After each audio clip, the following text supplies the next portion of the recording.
Good evening and welcome to this session of the live virtual classes conducted with Board of Studies Academics, the Institute of Chartered Accountants of India. It's quite nice to be here again. This is possibly the last session when we will be discussing the topic of audit and auditors. Let's see. I think this must be some greetings by some of our students. Yeah, Shagufta, Soumya. So nice. Good evening, madam. Good evening. Good evening. Good evening.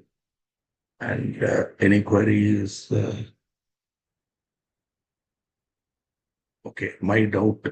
Um, just let me take these questions and then we will proceed. My doubt is in module page number 10.8, what constitute an audit committee. Okay, forget the page number and all. Your doubt is constitute an audit committee. Madam, see, there are certain companies that need to have an audit committee. What is an audit committee? Audit committee is a committee that oversees or that takes care of the finance and accounting and other internal control and all that. This committee it's a committee of the board of directors. But not all companies have to have an audit committee. We saw those companies which have to have an audit committee. Okay. So those companies which require to constitute an audit committee, only in those cases, the auditor will be selected by the audit committee. In other cases, it will be selected by the board. So this is what it is out of your syllabus. Audit committee is not in your syllabus. But because it is mentioned here, I taught. Audit committee, they won't ask a direct question.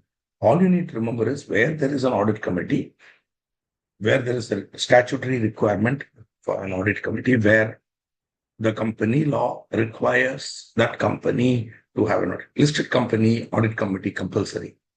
Certain unlisted company also, I gave you the criteria. If they satisfy that requirement, then they should have an audit committee. Incumbent means currently, present, now, abhi to hu kya hai, kaun hai abhi, incumbent hai. Okay, incoming, now going to come. Incumbent now, who is the auditor now? Current auditor, who will be replaced. So incumbent means that person who is occupying the post now, abhi. I hope you are clear. Okay. Sir, in dividend chapter 1 in condition 1 of section 123 second provision this will apply if company not declare in any of the year 3. Yeah. No. Even if 1 year, 2 years, 3 years, they have not declared dividend, even if 1 year they have not declared, condition 1 will not apply. You got it? Even if 1 year they have not. So 2, 3, even 1 year, the condition 1 will not apply. Okay. So nice. I hope those. Madan, warm water I need. Hot water. So, okay. So now, great. If you have such doubts, please don't bother about waiting. Keep asking because today is the last class when I'll be teaching. So you might better get it clarified in this class. So now we'll quickly move to where we stopped in the day. Appointment we even came to almost, we have finished rotation, all that casual vacancy, audit committee, that's what we saw. Okay. Which are the companies which require to have an audit committee also? I have given in this slide. See, tomorrow, inshallah, I will upload these PowerPoints as PDF onto the portal. Okay. Tomorrow. Because due to certain personal reasons, I couldn't concentrate. A, I was traveling, and B, my father is not well and he is hospitalized. So all that personal reasons, I couldn't do it, but definitely I will do it.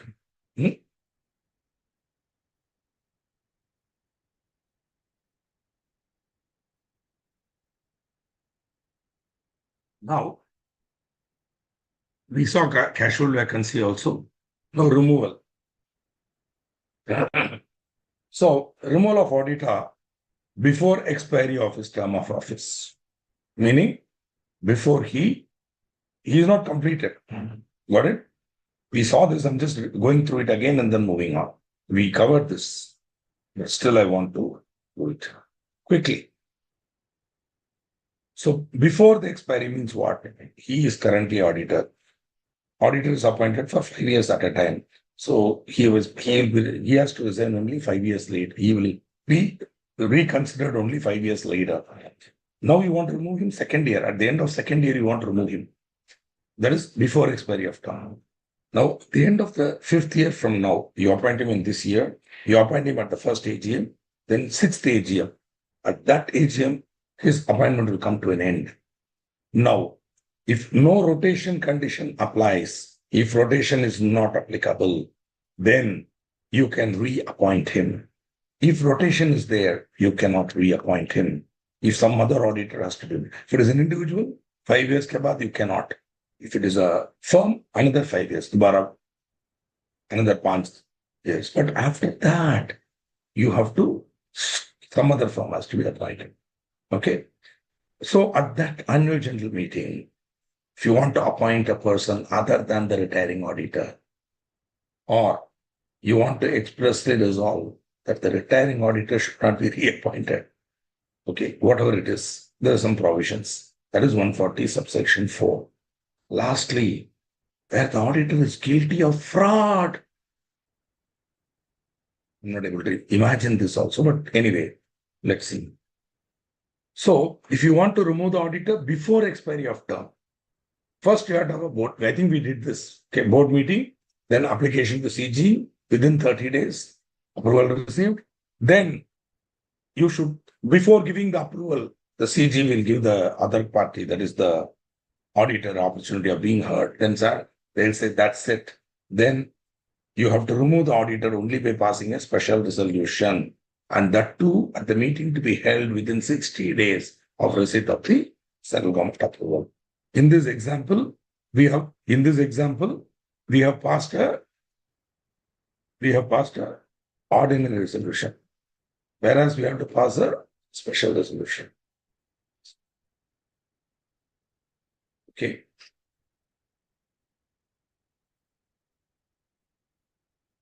AB and Associates, a firm of chartered accountants, was reappointed as auditors at the AGM of X Limited held on 30/9/2020. However, the board of directors, if they had been appointed on 2020, then 21, 22, 23, 24, 25, they'll hold office. But the board of directors recommended to remove them by passing a resolution at the board meeting held on 31/3/21. Agreed.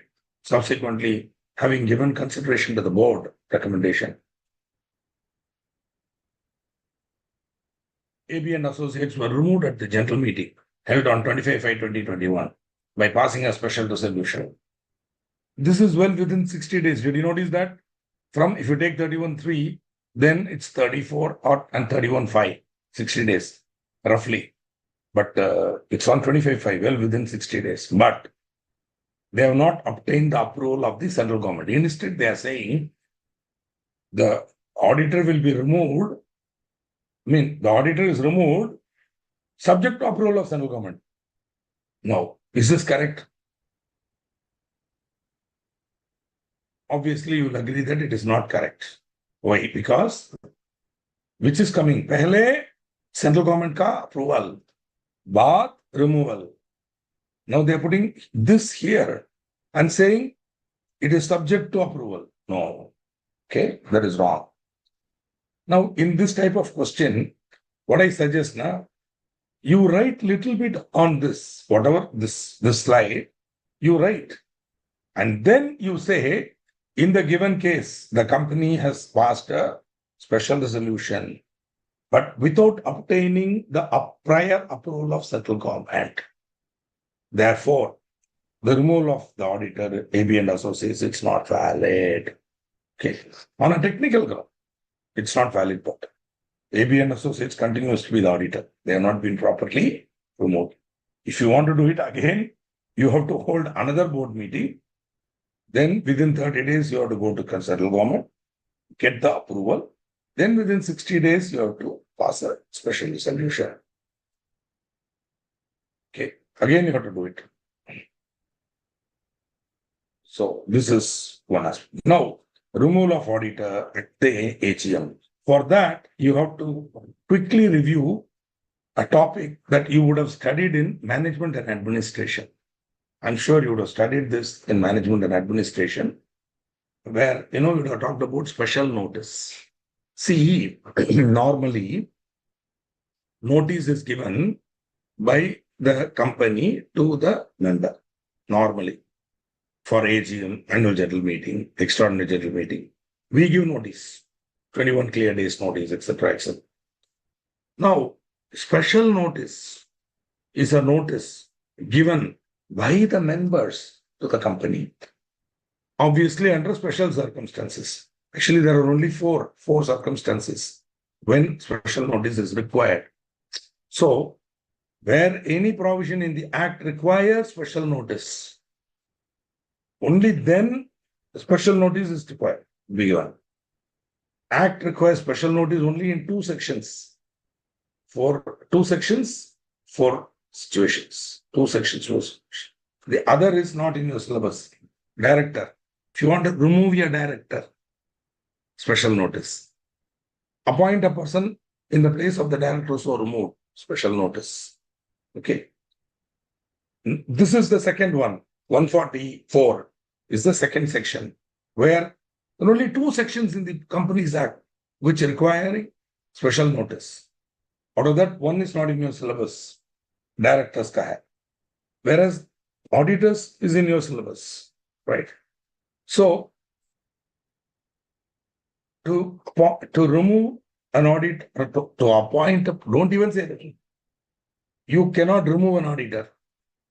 Please understand. You means board. Company cannot remove an auditor so as to make the post vacant. I already told. Once you appoint the first auditor, from that time onwards, the post of auditor cannot be vacant. In case of death, there is a casual vacancy.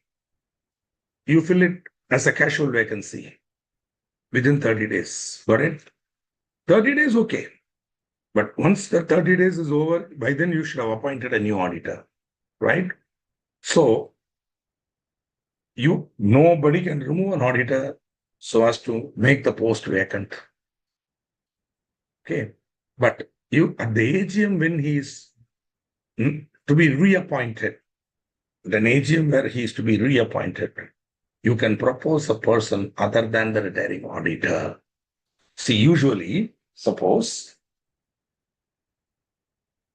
the auditor is retiring, rotation applies, then automatically the board of directors will propose a new audit. They will say very clearly in the director's report, Mrs. XYZ and company auditors who have been conducting the audit for the last 5 years are now retiring because of rotational provisions. And we have decided to appoint Deloitte or KPMG or whatever for the next 5 years. Right? So they will clearly mention that. At that time, there's no problem. But suppose no rotation, you find XYZ company, the retiring auditors being eligible for reappointment, or it is proposed to reappoint them at the ensuing annual general meeting. Now you get angry. You see that, God, you are a member, you see it. XYZ, no, never. I will not commit this. Then what should you do? You have to give special notice. You should send a special notice to the company. Special notice is a notice given by the member to the company. Okay? A special notice shall be given by such number of members holding not less than 1% of the total voting power. 1% of the total voting power, or holding shares on which an aggregate sum of not less than 5 lakh has been paid up on the date of the notice. 5 lakh has been paid up. Please note it, Your Honors, 5 lakh paid up. You calculate for Reliance, what is the amount? Let us say that one share of Reliance is 10 rupees. 5 lakh, got it? 50,000 shares of rupees 10 each. Correct? 5 lakhs. Shares. 5 lakh rupees ka face value, na? So divide by 10 rupees per share. 50,000 shares of rupees 10 each. 5 lakhs. 50,000 shares of Reliance. Calculate kar dijiye na, come on. You check out. I'll give you the price. 1,200, 1,200, 1,200 into 50,000. 6 crores. So if you've invested 6 crores, if you invest, you will have 5 lakh rupees worth of paid up capital. So you need not less than 5 lakhs. Okay. Or 5%, 1% of the total voting power. It can be a group of shareholders or a single shareholder. A single shareholder can also. So it is not so easy for you to remove the auditor of a large listed company, a single member. So you need 5 crore. That means what? A group of shareholders should get together and pool. Then they should see whether the total will come to 1% of the total voting power. At least it has to come to 5 lakh rupees paid up shares. Means should be 5 lakh paid up capital. Whichever is less. Only they are eligible to send a special notice for removal or rather for appointing a person other than the retiring auditor. So it should be sent by the members to the company not earlier than 3 months, but at least 14 days. Why 14 days? Because for an annual general meeting, the company will send 21 days notice. 21 days notice. So you are getting it 21 days before. You have to give it at least 14 days before. If you see, you know jolly well, this company is going to reappoint XYZ company. Why wait for his AGM notice? 3 months. You can't give earlier than 3 months, but you know for sure this company will hold its AGM in August. So in June itself, you send your request at the ensuing AGM. If you are proposing to reappoint XYZ and Co. Resolve that at the ensuing AGM, Messrs. Donji and Company be and are hereby be appointed as auditors in the place of the retiring auditor XYZ and Co. Okay. Why not?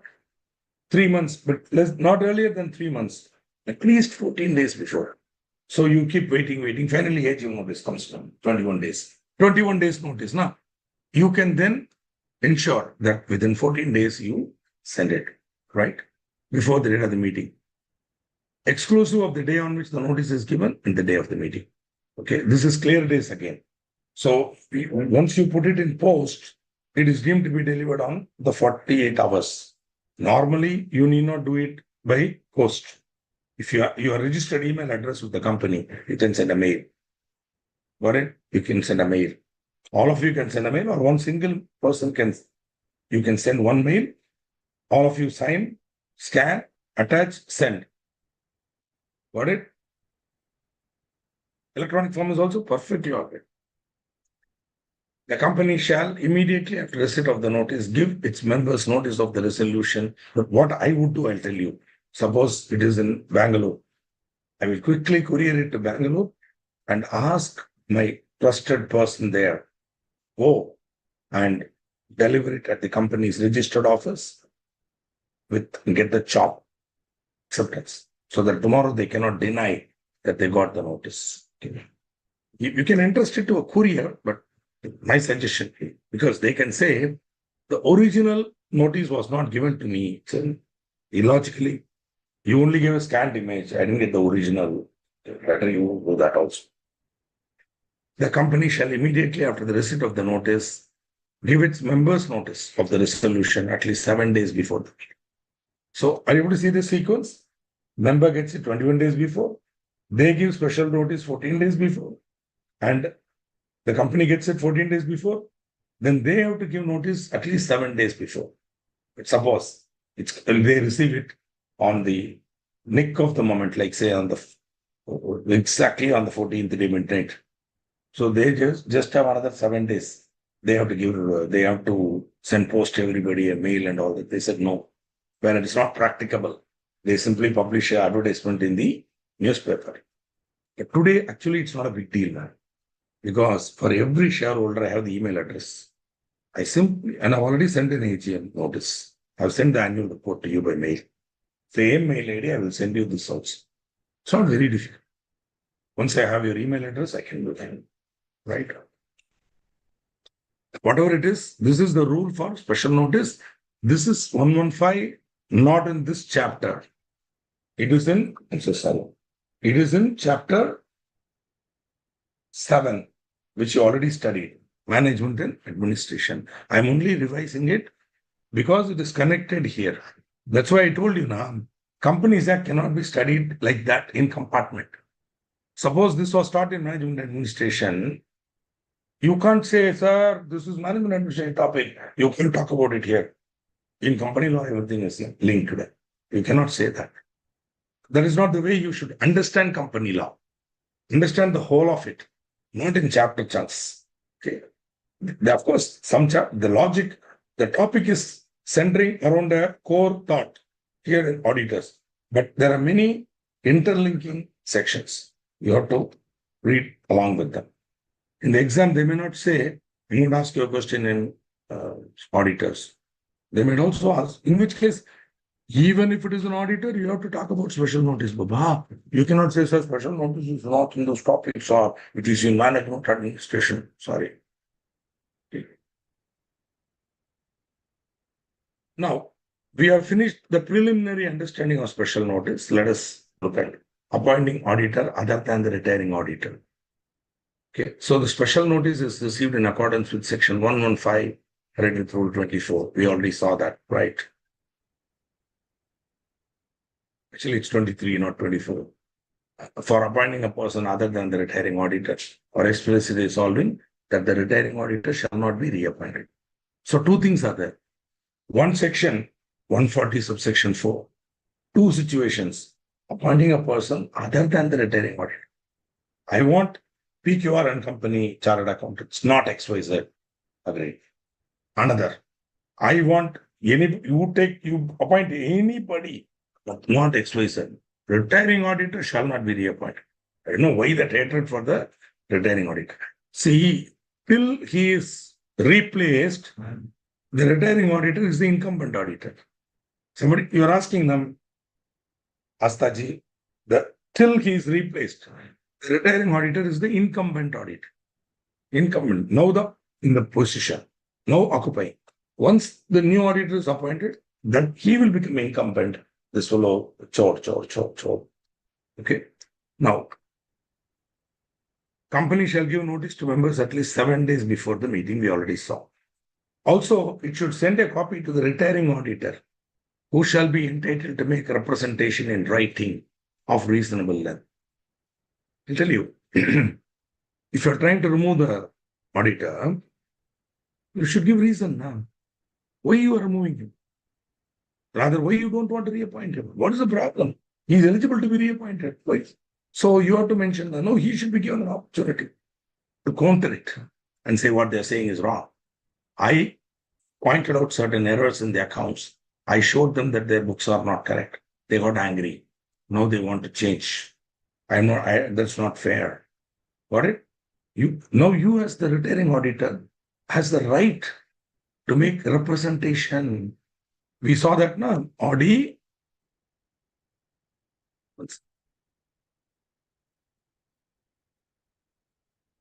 Audit. Altram. Part-time. You should hear both the parties. See, once the directors are saying, let's not have, or some members are saying, let's not have. But the other members or the majority, they have a right to be told what the issue is. So the retiring auditor gets the right to make representation. And this also should be circulated to all the members if received in time. Otherwise, it can be read out at the meeting. Okay. If copy of the representation is not sent because it was received too late or due to company's default, the auditor may, without prejudice to his right to be heard orally, require that the representation shall be read out at the meeting. Read. However, if a copy of representation is not sent, a copy shall be filed with the registrar. So this is a very dangerous game. Now the registrar will wake up. It's like a sleeping cobra. Remember, you can see in the aquarium and all, there'll be a separate section for snakes, okay, where you can go and see. It will be sleeping quietly. Now, you do something, immediately just shh, and the registrar will start coming. What's happening here? Why are you changing? What is happening? Why do you want to change this guy? Mr. Auditor, tell me, what is the problem? That's why you are going to touch the auditor, be very, very careful, because it's a double-edged sword. Auditor is not like some contractor. You can remove whenever you want. He's not some electrical contractor or a civil contractor. He's a professional, and that too, an independent professional appointed to review the accounts and report to the shareholders. Such a man, you cannot, just like that, you cannot threaten him.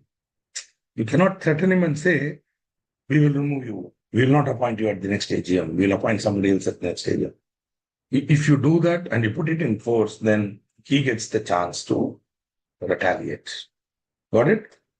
Because if nothing is done, he will automatically reappoint. He is entitled, then he will be. Unless there's rotation, in which case he can't. Somebody insist. Now, auditor is getting a chance to make representation. This is correct. But the auditor should not misuse this chance or abuse this chance or opportunity to make all sorts of nasty comment about the board of directors and all that, which are basically defamation. Okay, about them. So the law is very clear. Suppose the representation is the right to give a representation is being abused by the auditor, then the representation need not be sent or read out at the meeting. Okay, it's clear. See, you need to understand a little bit technical here. The meeting of a company where you're trying to replace the auditor or you're going to remove the director, whatever. The meeting of a company is a qualified privileged occasion. Qualified privileged occasion.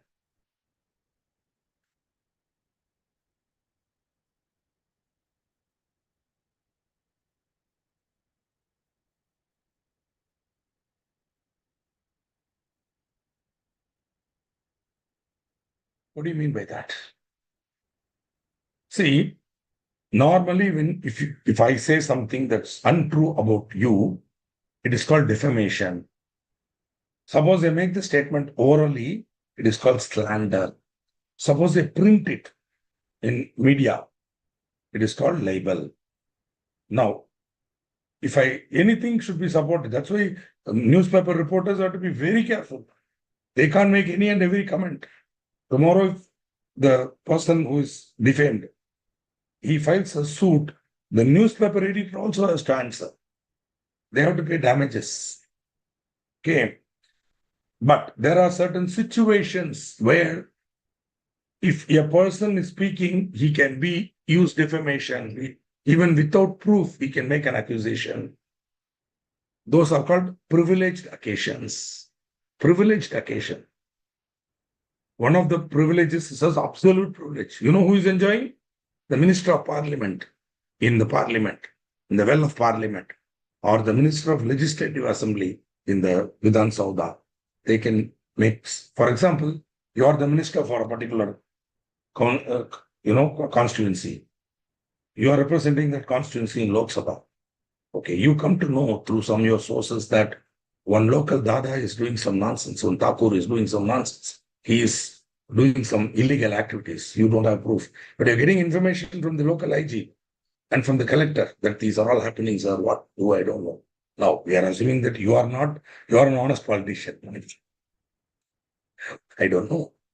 Let us think that there is one person who was elected from a constituency who actually wants the constituency to be. So you also decide, I will do something. Therefore, you are the voice of the people. We elected you. You are there in Lok Sabha. You speak for us. We are the uneducated majority. We don't know how to speak. We are uneducated. We are illiterate. You represent us. You talk. Okay. And so you go there and you say, this is happening. This local Thakur is doing like this. Now, obviously it's a defamation, but you are protected. Why? Because you are coming under the absolute privilege. You can say things in the well of parliament. It can be reported also. See, the idea of using this privilege is not to make abusive statements about the gentleman, but to highlight what he's doing, to you send the torchlight on him, then everybody starts going in. He becomes a little worried. He can't do blatantly. Whatever illegal thing he's doing, he can't do blatantly. Okay. I mean, this is the power of democracy. Of course, corrupted and made useless, but a good democracy can do this. And the good judiciary can protect us. It is not that it is impossible. The framework is there.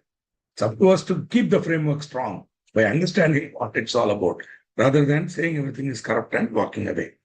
Okay. Now, you are the auditor.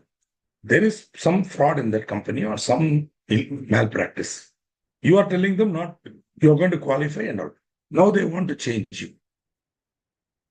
You have every right to make statements which are slightly not supported by. You can say, this is happening. I don't have all the proof, but it's happening. Therefore, right. It's a qualified privileged occasion. Therefore, even if the defamatory statement is made, you are protected. Nobody can file a civil suit against you. But you should not abuse. You should not abuse that position. You should not misuse that provision to say anything and everything. If so, then the affected party may go to the aggrieved party, may go to the tribunal. And the tribunal will say, no, don't send all this. So it cannot be done. Okay. Now, see, earlier in the old law, the words used are very clear, very beautiful words. The tribunal may order that this need not be circulated or need not be read out if it is of the opinion that the auditor is abusing the right to secure needless publicity to a defamatory matter. There you'll find the words are there. Here, obviously, English, they don't want to use all those complicated words, so simple. In what way abused? Securing needless publicity to a defamatory matter. The word used is needless publicity. Now, Mr. Nityanand is the current auditor of Mrs. Delight Food Products Limited. He is retiring at the next AGM when he would be completing 2 terms since his first appointment. Fantastic. He is retiring. The company has a paid-up capital of 5 lakhs, consisting of 50,000 shares of rupees 10. Okay. The company has considered 50,000 shares of rupees 10. Agreed. Okay. Each members holding 700 shares, 700 shares have sent a special notice in accordance with section 115, proposing specifically that Nityanand shall not be reappointed, which they are entitled to do. Am I correct? Specifically that the retiring auditor shall not be reappointed. Nityanand shall not be reappointed. Okay. The board complied with section 115, and at the next AGM, Mr. Nityanand was not reappointed, and in his stead, Mr. Brahmanand was appointed. Agreed. Mr. Nityanand claims automatic reappointment under section 139 claim. See, automatic reappointment is possible if nobody is appointed at the AGM. You can claim. But if your appointment was not approved, where clearly they've said, okay, now the only question remains, are they sufficient for making a special notice? So what is the condition? Members holding shares not less than 1% of the total voting power or 5 lakh rupees paid up capital. Here, paid up capital is 5 lakhs. 1% is about 5,000 rupees. That's all. Whereas here, 700 shares, that means 7,000. 700 into 10. 7,000. Of course, they are not 5 lakh. Because the paid up share capital is only 5 lakhs. So 7,000, which is more than 1% of total voting power. What is total voting power? You studied already. In preliminary, you would have studied. In management administration, you would have studied. What is total voting power? The total number of votes which can be cast on a poll if all the shares are cast for and against. If all the votes are given, the total number of votes which can be cast on a poll is the total voting power. On a poll, one share, one vote. So for this company, what is the total voting power? 50,000. Because on a poll, one share, one vote. What is the total voting power? 50,000, because all the shares are 50,000. So if all the shares are voted, if all the votes are exceeds, 50,000 votes will come. Out of that, you should be holding not less than 1%. So 1% is 500. Am I correct? They are holding 700. So more than 1%. Therefore, the members are entitled to make the application, and they have done it correctly. Board has taken the they removed Nityanand. The Nityanand can claim reappointment only if, suppose that AGM was held, no auditor was appointed. Nityanand was also not reappointed. Some Ganda company, they don't even know the procedure. The company secretary doesn't know anything. So they didn't even reappoint him. They didn't reappoint him. They didn't appoint any auditor. Then he can claim reappointment automatically, provided he has not resigned and his consent is given. But here, very specifically, they passed a resolution. Are you able to understand? They have passed a resolution that the retiring auditor shall not be reappointed. Right? Please note, ladies and gentlemen, this requires a special notice, but not special resolution, only ordinary resolution. Are we clear? Because this activity requires a special notice, but the resolution to be passed is only ordinary resolution. Appointment of auditor, only ordinary resolution. Appointment, reappointment, appointment of a person other than the retiring, appointing, specifically resolving that the retiring auditor shall not be reappointed. Only ordinary resolution. Only for removing before the term of office, special resolution. Are you clear? Yaad rakh dijiye na. See, somewhere you make a note of it in a notebook, in your mind. Clear. So in the exam hall, you have no doubt. Okay. Before I go to fraud, let us see what is this question.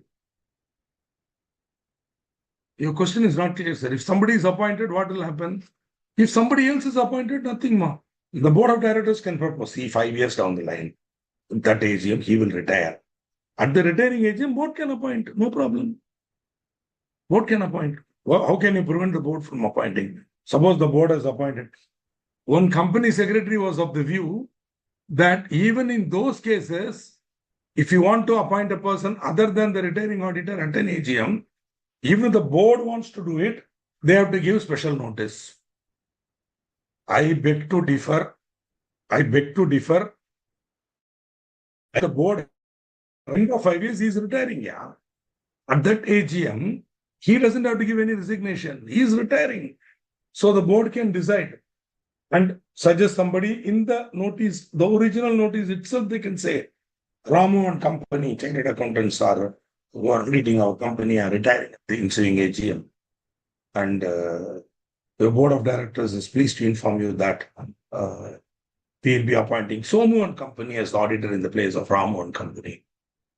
Nobody can prevent it, my view. But as usual, company secretary, they are feeling that even in these cases, 140 subsection 4 will apply and you have to give special notice, etc. Better be safe than sorry with these people. Okay. What is the big deal? You are the board of director. You select, amongst you, there will be members. You see that you're holding 1% or 5 lakhs. Give notice. Take that notice. Okay, like it happened in this case, Nityanand case. Okay. Sometimes the board may put it to vote and it may be defeated. See, in this case, the Brahmanand's appointment may be put to vote, defeated, and Nityanand will then automatically continue. Because Brahmanand was put to vote and defeated. But here, Brahmanand was jolly well appointed. Therefore, valid. I mean, Nityanand cannot claim automatic reappointment. Appointment of Brahmanandji is valid. Okay.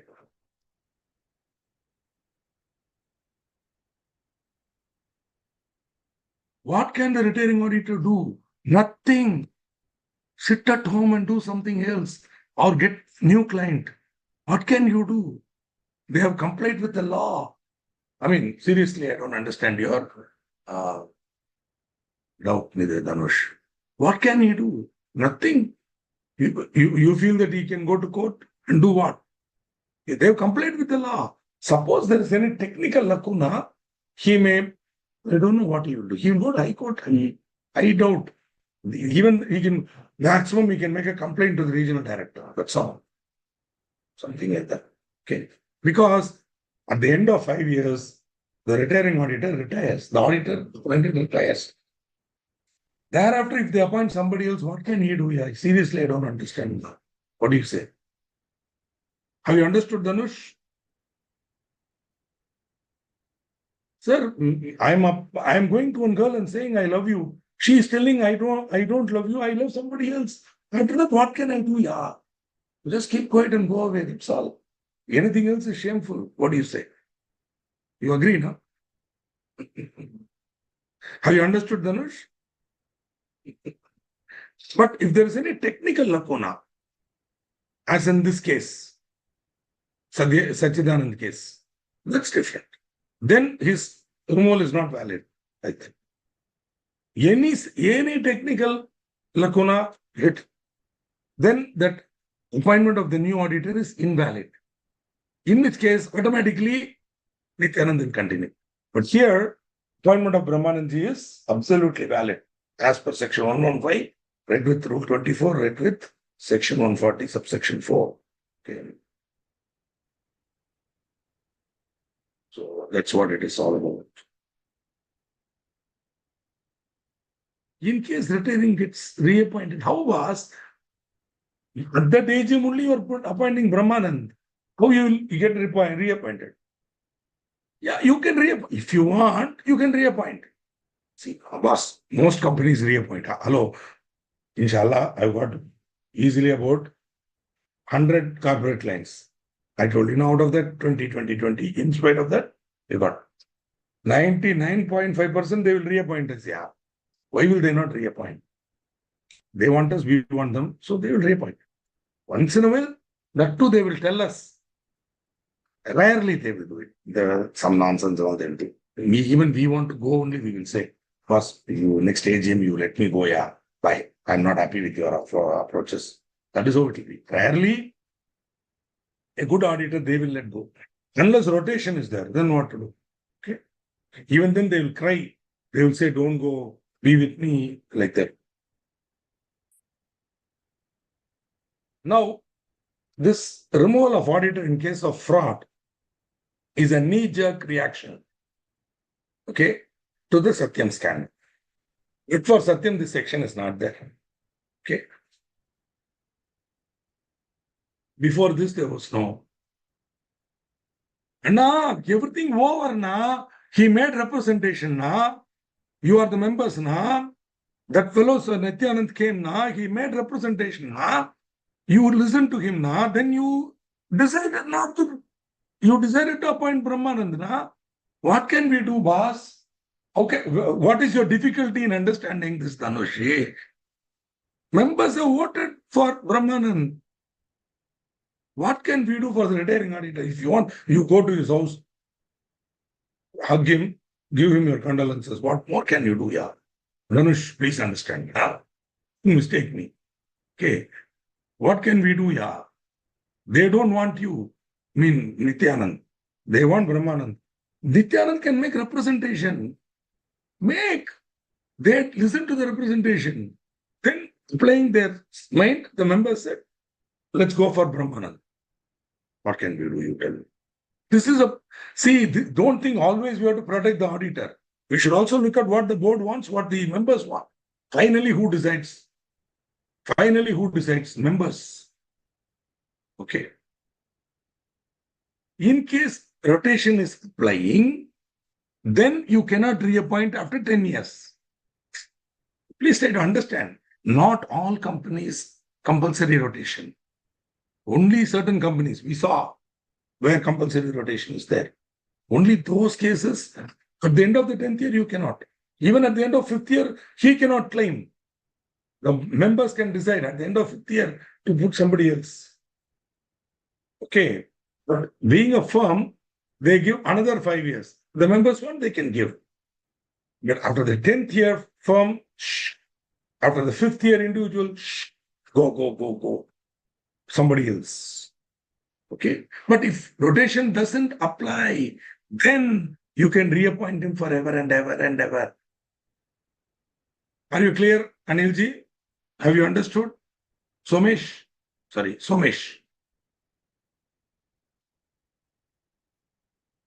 Your questions are very interesting, but apply your mind on the subject and then you will understand why it is like this. Okay.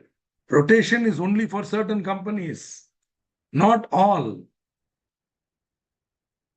Are you able to understand?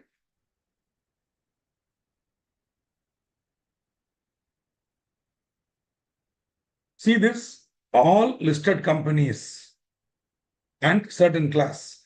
Only if you come in this category, rotation, otherwise no rotation. Are you able to understand that first? All companies don't have to rotate. Only these categories. In that also OPC is excluded, small company excluded. Are you able to understand this? Okay, thank you. Good. No, I'm happy. I'll ask your question, but I'm trying my best to help you to understand. Okay, of course, I'm very happy that you're having so much sympathy for the retiring auditor. But what to do, yeah, you tell me. Act is there. Now we come to this section. See, auditor has acted in a fraudulent manner. Rarely, no. Auditor will rarely commit a fraud. You understand? Rarely, because A, he doesn't have the opportunity. B, most auditors are not like that. They will not commit unless they themselves have perpetrated the fraud. They have taught the management that MD, sir, this is a listed company. You can siphon out funds like this, do like this, put bill like this. Let your brother-in-law company bill and you take it out. This is what in the movie, accountant. In the movie, the accountant, they will siphon out and then bring it back again. You see that movie. They will use a related company to siphon out funds and bring it back again. Beautiful scene where he'll go through 15 years accounts and he will find out in which year it has happened and how much has happened. And then he will go through the papers and he will see exactly which payments are, and he will find out. It's fantastic. So in those cases, the auditor themselves may have taught how to do the fraud. Or more importantly, they could have abetted. See, abetting is, if you don't like that word, if you think it's a Sashi Tharoor kind of word, then you use this word, helping. Helping. Abetting is nothing but helping. See, he doesn't do the fraud, but he is supporting, he is helping. Or colluding. Sorry.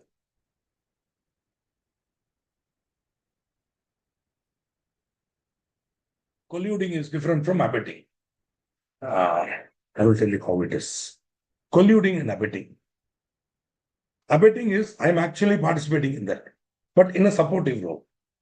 Two people are entering the house, stealing, coming to the window, and throwing out the stolen goods. I'm catching it and running away. Abetting. or I'm holding the ladder when he's getting down, abetting. Are you able to understand? Or I teach him where to enter and how to come out, abetting. These are all helping him.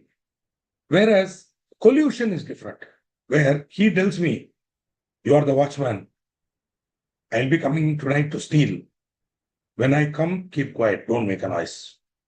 Allow me to do it. I say, okay, what will I get? I'll give you 20%. That is collusion. This is what Satyam Auditor did.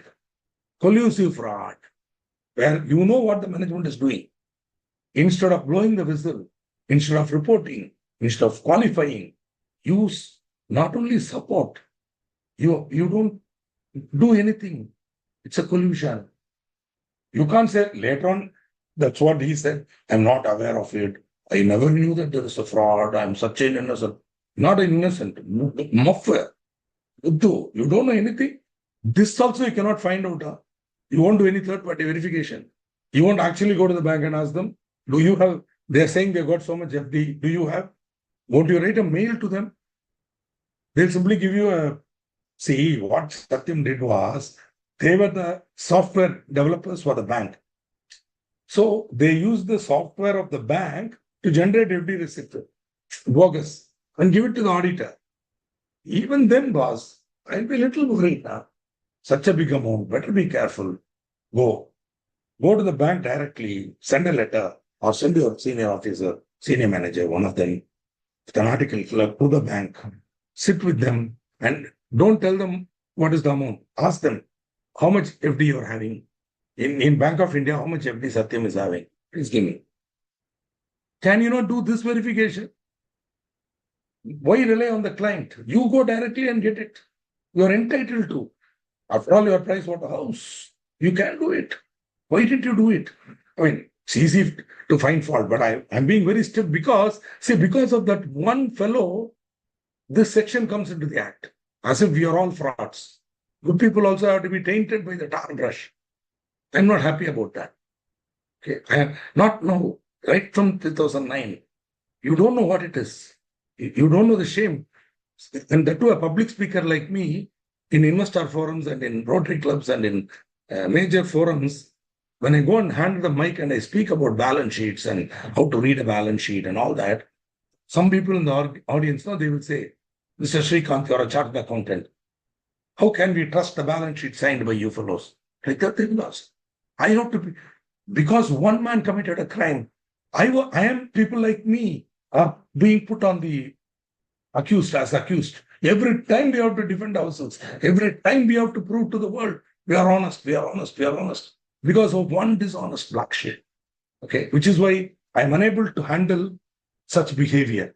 Okay, and after all, what is it? Yeah. After all, what is it? Sirf with ke liye, huh? Money. Okay, anyway, coming to the point. Right?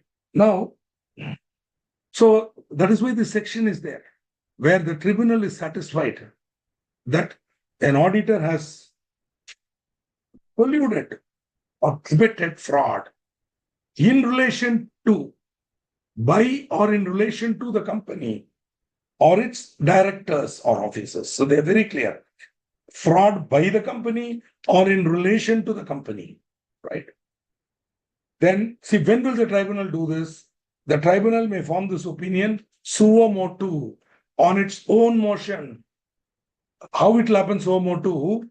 There may be some other proceeding before the tribunal, some other oppression or mismanagement, or some other proceeding before the tribunal. In that proceeding, they may come across evidence of collusive fraud by the auditor or possibility of a collusive fraud. The central government would have done an investigation, and at the end of the investigation, they would have produced evidence to show that this cannot be done without the auditor's connivance or collusion. So they, of course, the NAFRA would also be taking action.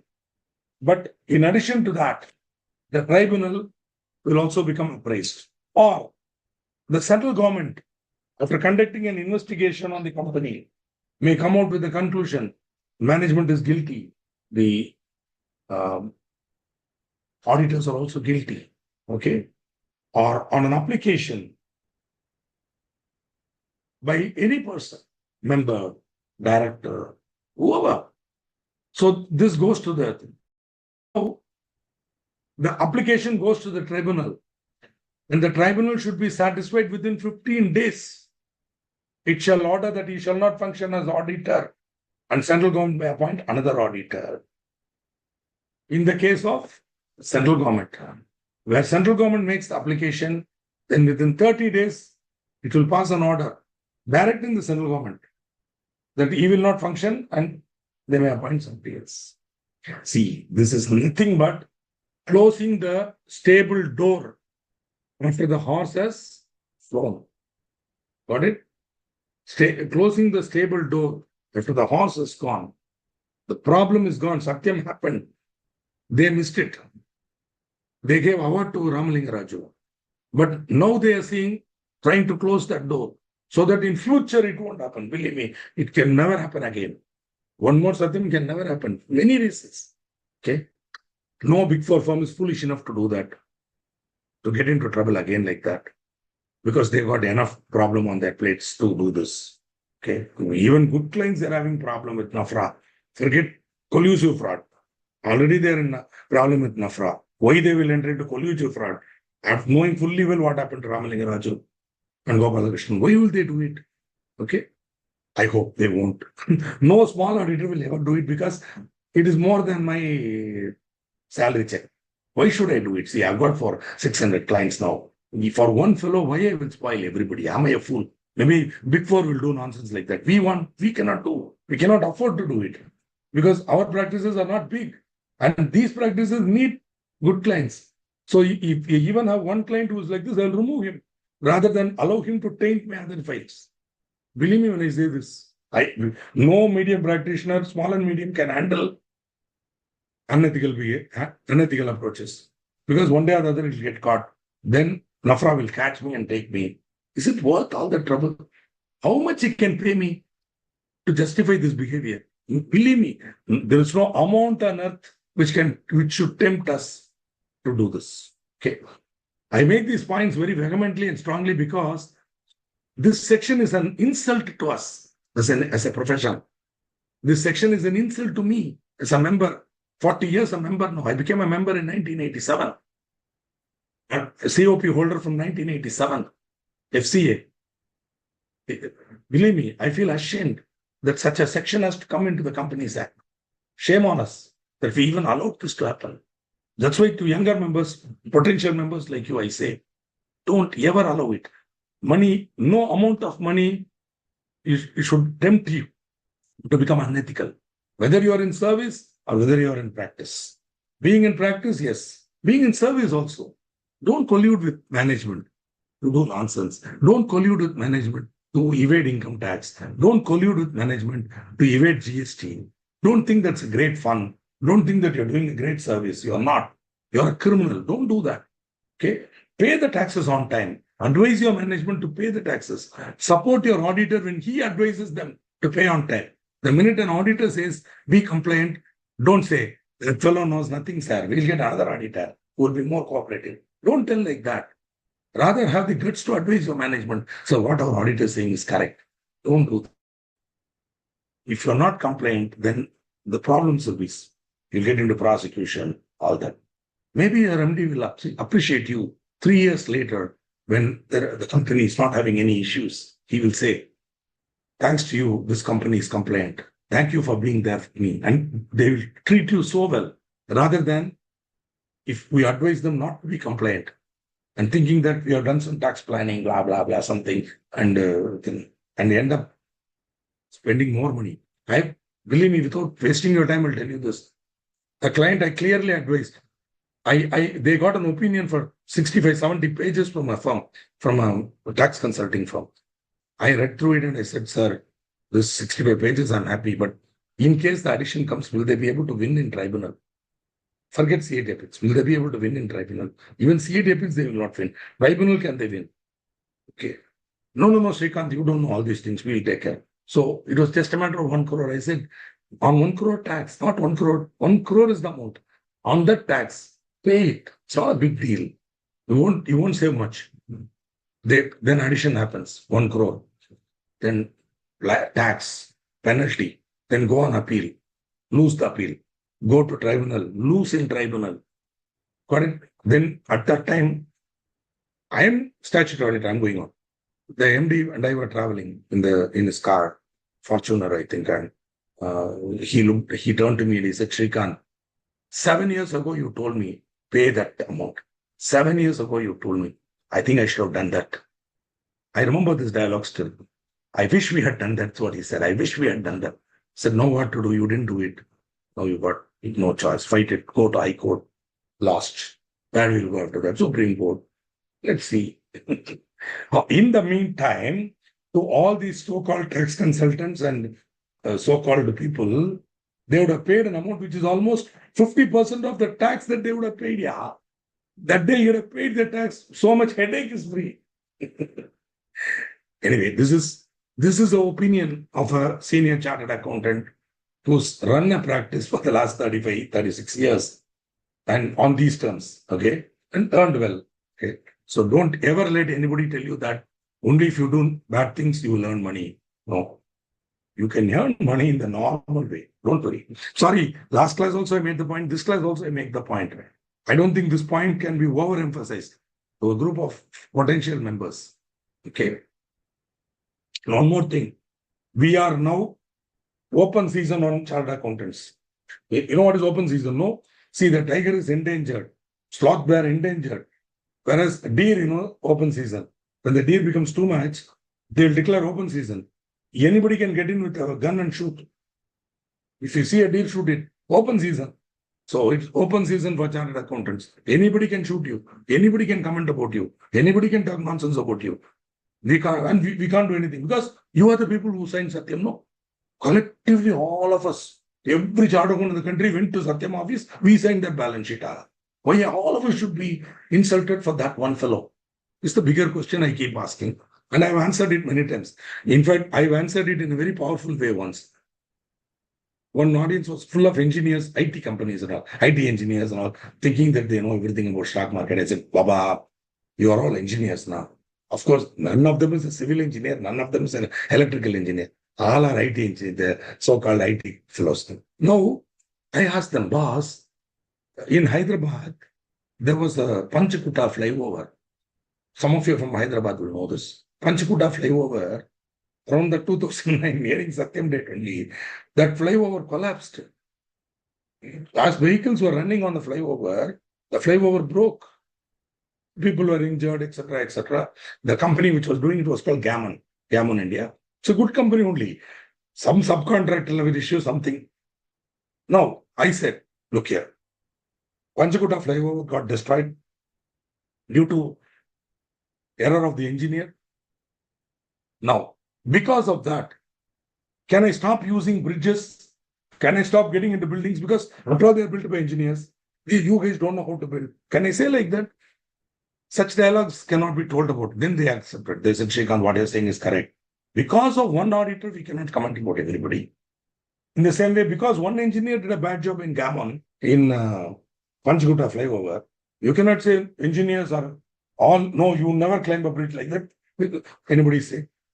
Are you able to understand? Once it will happen, see one flight of Air India taking off from Ahmedabad.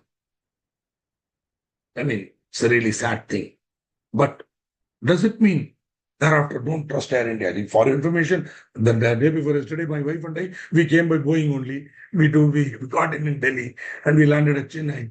So what to do? It was a Boeing, Air India. International flight landed in Delhi, then comes to Chennai. Okay. I mean, you stop flying. It's all part of the game. Okay. Right. So, but there, the IT fellow's argument to us, one auditor did fraud in Satyam. Therefore, we will not trust balance sheets. I said, if you don't read balance sheets, if you don't read the financial statements of a company and invest in it, the more fool you. Don't do that. Read the balance sheet. Okay. That's what I say. If you have some doubts about the credibility of the auditors or the company, allow for it. Make allowances. Put higher risk weightage, whatever, and accordingly work. Okay, so once the tribunal gets this decision to direct the company to change its auditors, the removed auditor shall not be reappointed as auditor of any company for 5 years. And in addition to that, he will be liable under section 447. See, 447, you would have also studied it in prospectus. It's a heavy penalty section, 10 lakhs, 6 years imprisonment, like that. Okay, very tough section, 447. Now, in case of a firm, the liability shall be of the firm and that of every partner or partners who acted in a fraudulent manner or abetted or colluded in any fraud. They're very clear. Only those partners who acted in fraudulent manner or abetted only. Other partners, no. Firm is liable. Okay. Which is why better to become an LLP so that individual partners don't have to share the common liability. But of course, the partners who are guilty, they are out. Okay. The company or its director or officers. Auditor includes firm of auditors. Okay. Now, the firm, this provision is without prejudice to any action under this provision of this act or any other law for the time being force. Without prejudice means in addition to. See, this section is meant to quarantine that auditor and send him out so that he will never be appointed as auditor of any other company for 5 years. Okay. This is in addition to any other action. For example, if the company wants to take fraud action against him, civil liability, they can. They can file a suit for recovery of loss. Whatever is the damage caused by the fraud, they can recover from the auditor. Along with the fraudulent directors, they can include the auditor also who colluded. Got it? So that is in addition to this section, right?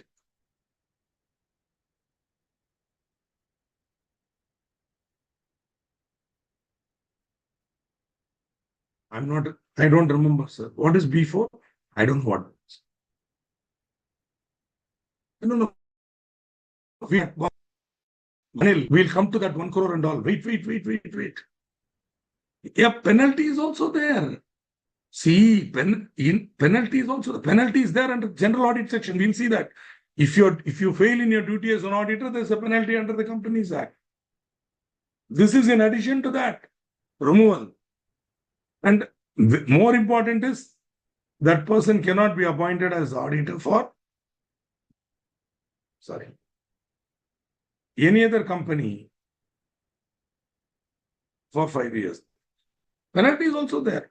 And the company can file a civil case. Plus, NAFRA will come out. You remember NAFRA? They have the power to disciplinary proceedings. That also will come. And they will also charge penalty. The fees that you received have to be refunded. Penalty will be 4 times what you received. Believe me, fraud is just not worth it. Okay. Now, Mr. Paramanand, the auditor of Fly-by-Night Operators Limited, discovers that the directors have quietly siphoned away the funds of the company through false bills and unauthorized fund transfers. He colludes with the directors and issues a clean audit report. Examine the legal consequences. This, please note it, my dear friends, this is not a problem-oriented question. In the exam, you will get theory question disguised as problem. Theory question rarely institute will ask. Going forward, institute will not ask straight theory question. What are the provisions of the Companies Act for removal of auditor in case of fraud? Never. Instead, they will ask you like this. This question is basically, what are the legal consequences of collusive fraud, or when the auditor colludes with the client, or the auditor has fraudulent manner has colluded with in any fraud? Answer is this slide.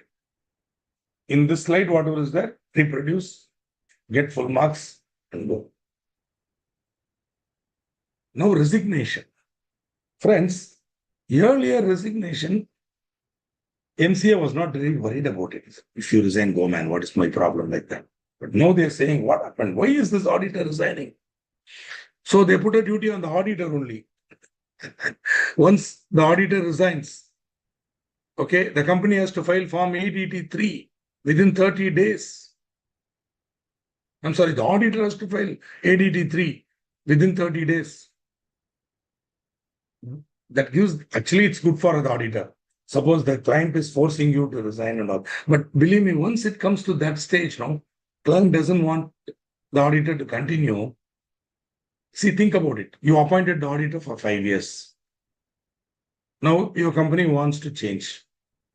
The company wants to change for any number of reasons. So, of course, you can go through this provision. You can go through, but very elaborate and unnecessary fight with the auditor, etc., going to central government, all that. You simply go to his office and tell him, boss, we don't want you. We want Srikanth. Why don't you resign? Now, if he's kind enough, he will do it. Maybe he'll call me up, what is happening? And even say, I'm not very happy, Srikanth, be careful with that fellow. Something he'll want me. I'll ask him only one question. Boss, do they owe you any money? Do they owe you any money? No, all settled fully. I raised a bill and I got it. Thank you. Can you please send your resignation? They will say. It has happened in many cases. In which case, he won't mention anything. He'll say, due to prior professional commitments, we regret to inform you that we are unable to continue as auditor. We hereby resign. That's all. Same thing they'll mention in 83 also. Prior professional commitments, no reason. They won't put the blame on the client. But suppose it's come to a stage where the client is behaving very badly and the auditor is forced to resign. See, the client is not giving the data. The accounts are patently wrong. They're not supporting. They want to complete the audit. They keep complaining that it's the fault of the auditor. So every day becomes a nightmare. So finally, the auditor resigns. Now, at this stage, in Form 883, he can mention, in spite of repeated requests for these details, the client was not able to give. In this position, we feel that it's rather than qualify, we want to resign and go. This should be an alert for the MCA. Immediately they'll come on the company, do investigation. Okay. So this actually gives the auditor a chance to inform the central government about malpractice or even simple non-compliances. Okay. So this to be filed within 30 days of the resignation. For government company, you have to file with CAG company and registrar. Other than government company, with company and registrar. Okay. Rarely for government company, anybody will resign. Yeah. Why will I resign? I will simply qualify and enjoy myself in the process. And CAG will call, why you are qualifying like that? So I want to do without qualifying, how I can do that? But you tell me. If I don't qualify, you let me. If I qualify, he let me. What will I do? Yeah, you tell me. I'll better qualify and not get in trouble with NAFRA. So this argument I can make with the government company. But other than government company, how can we? So, see, in these classes, sometimes whether I can tell, talking about 1985, our firm was the auditor for a leading bank, nationalized bank. There were certain issues. NPAs were the non-performing assets. So I was reclassifying huge amount. The branches we were appointed are all huge. Thousands of crore branches, large advanced branches. So the amount, one ticket size will be 300 crore, 400 crore. So if I move it from substandard to doubtful, straight away the profitability of the branch will get affected. Large bank, when the promotions are at stake, whatever. Who bothers? So when we proposed all this, the chief manager of that branch tried to. I told, sir, even though you tell me, these are the criteria for prudential norms. You show me whether why we should not be classifying it as doubtful. No, sir. What? No, sir. Yes, sir. You go. Then he said, zonal manager wants to talk to you. Can you please come? I said, okay, I'll come. And I went for the meeting. Because zonal managers have a huge cabin. Gentleman called me. I said, he gave me a cup of tea. I had it and I said, how are you, sir? What is your thing? All background, who are you? What are you? And all that. So this is what I am, a humble auditor. Okay. And then he said, Mr. Srikanth, these three cases alone, let's talk. Okay, sir, we'll talk. You just change don't do doubtful, only assess, substandard.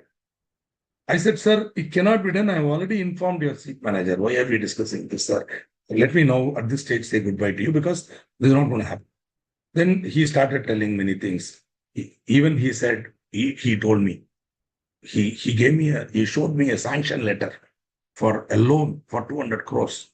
200 crore ka loan. He said, Srikant, I can directly do anything. But here is a sanction letter without any name. It is waiting for you. You bring any client, you give collateral, any project, any nonsense you bring, I will not question it. Straight away sign.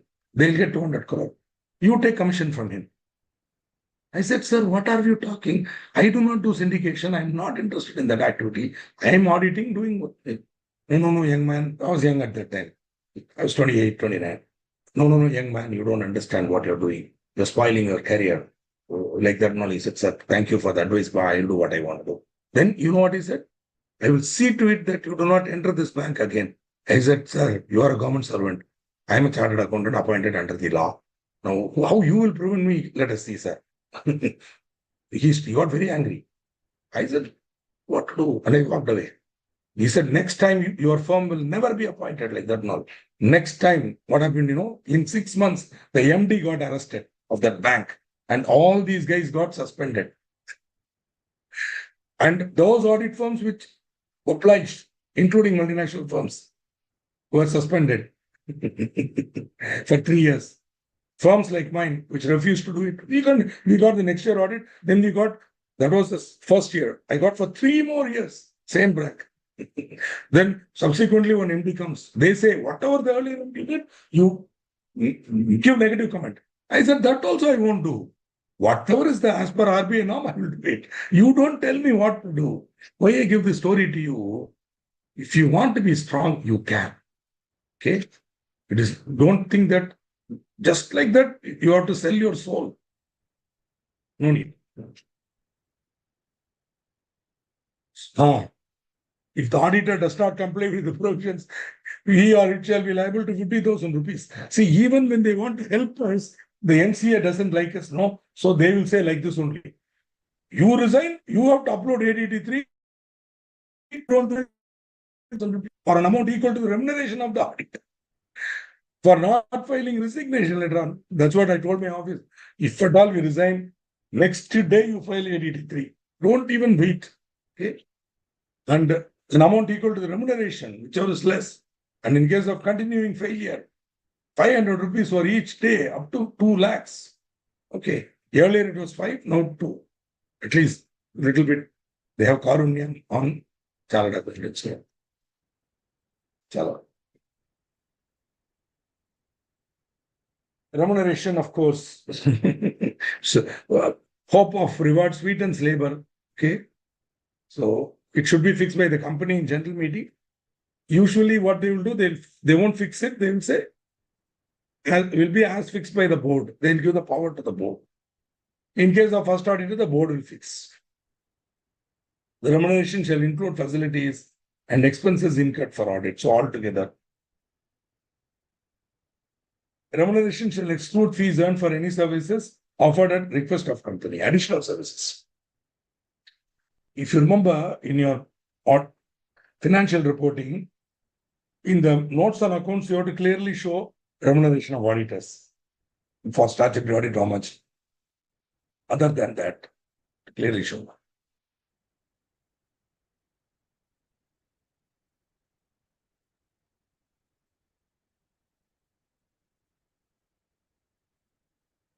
These are the powers of an auditor.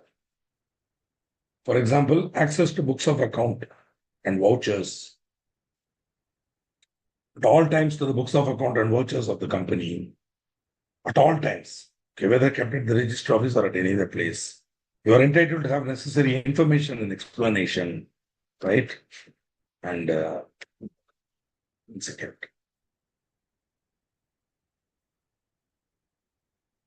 Okay.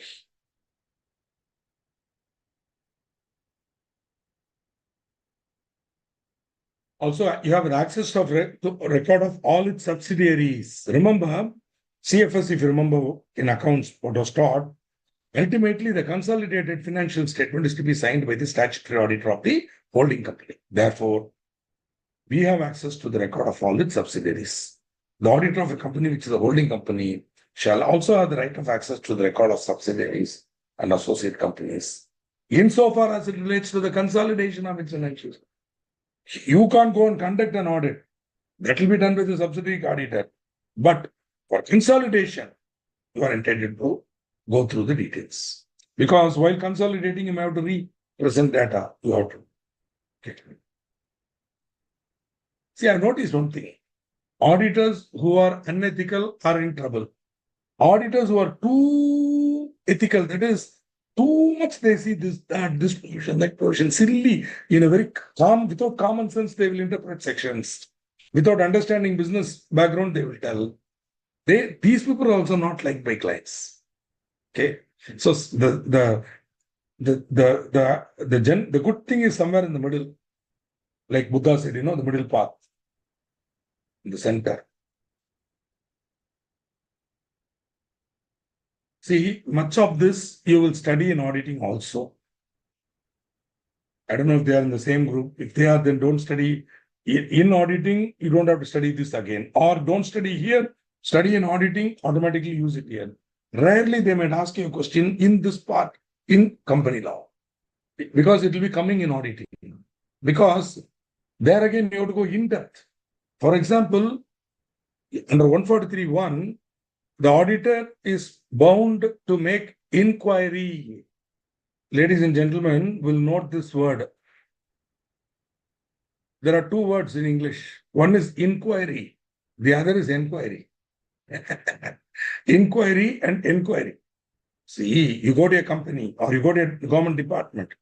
There will be a booth there, a small box, a small room with an open counter. Let's say inquiries. You go to the airport, they'll have inquiries where you can go and ask, inquire, when will the flight come? Is my ticket confirmed? Whatever. Inquiries. Railway station, man. Inquiries. That is inquiry. Inquiry is a different. They come from different roots. Inquiry. It's an inquisition. It's a with a doubt. Police will make inquiry. In the same way, auditor is asked to inquire. So it's not a casual request for information. It is a systematic questioning to ensure that you are not doing anything wrong. It's an inquiry. Inquiry is a very powerful word. Have to be very careful. Whether loans and advances made by the company on the basis of security have been properly secured, and whether the terms on which they have been made are not prejudicial to the interest of the company or its members. Whether they are prejudicial. Obviously, they should not be prejudicial. Whether transactions of the company represented merely by book entries are prejudicial to the interest of the company. Oh my God, I have discovered on collusive fraud long, long ago. That 90s time. Okay. When, one company in airline business, the one group, what they have done now, the controlling group, they have bought in money. They have shown as if cash was bought in.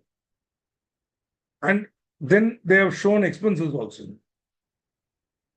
Got it?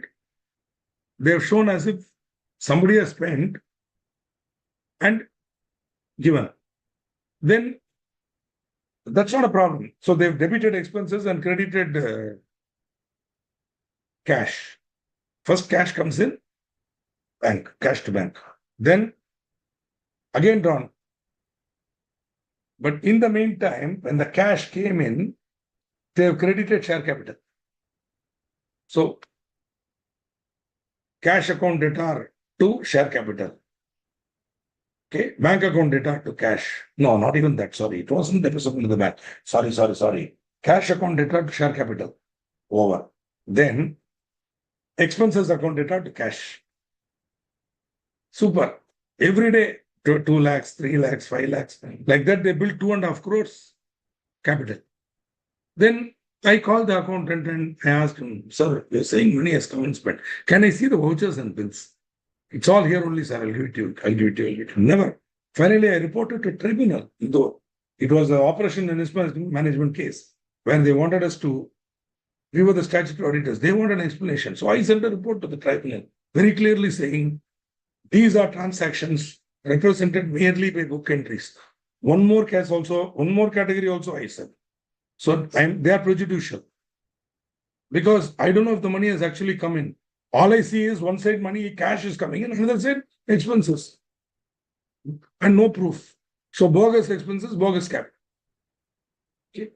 These are the inquiries that we have to make. Where the company not being an investment company or a banking company.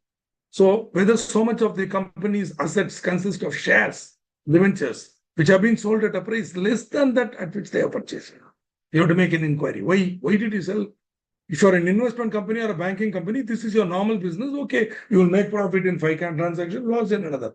But you are not investment or banking. So why are you selling securities at a loss at a price less than that at which they are purchased? Friends, one more thing. These are not reportable matters. They are only inquirable matters.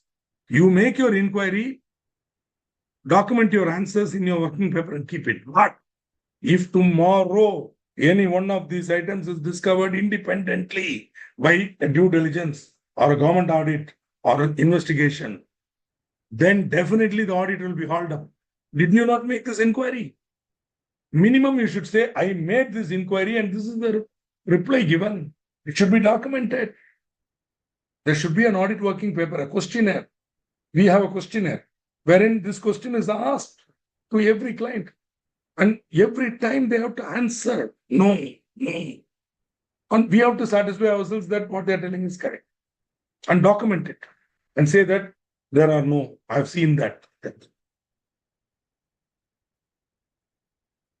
Whether loans and advances have been shown as deposits. See, because somehow when you give loans and advances, that means that some could be hanky, but deposits gives a clean smell to it.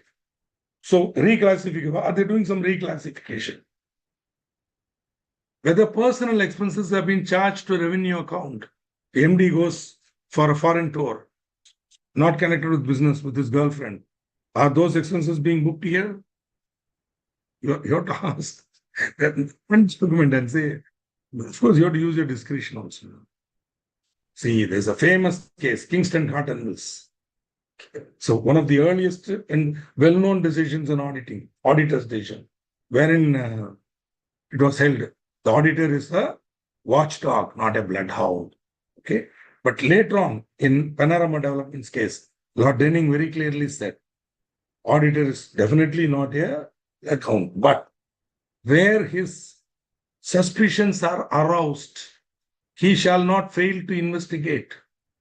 And if that inquiry takes him to a certain route, he should not avoid going down that route till he reaches the ultimate conclusion.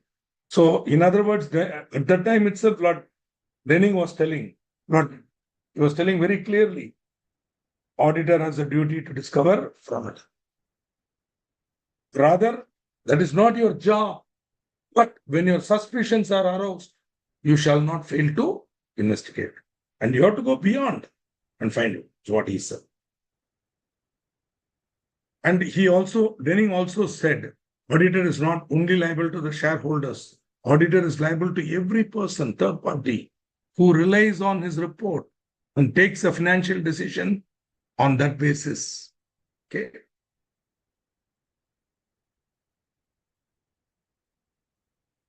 Where it is stated in the books and documents that any shares have been allotted for cash, whether cash has actually been received. This is what I said.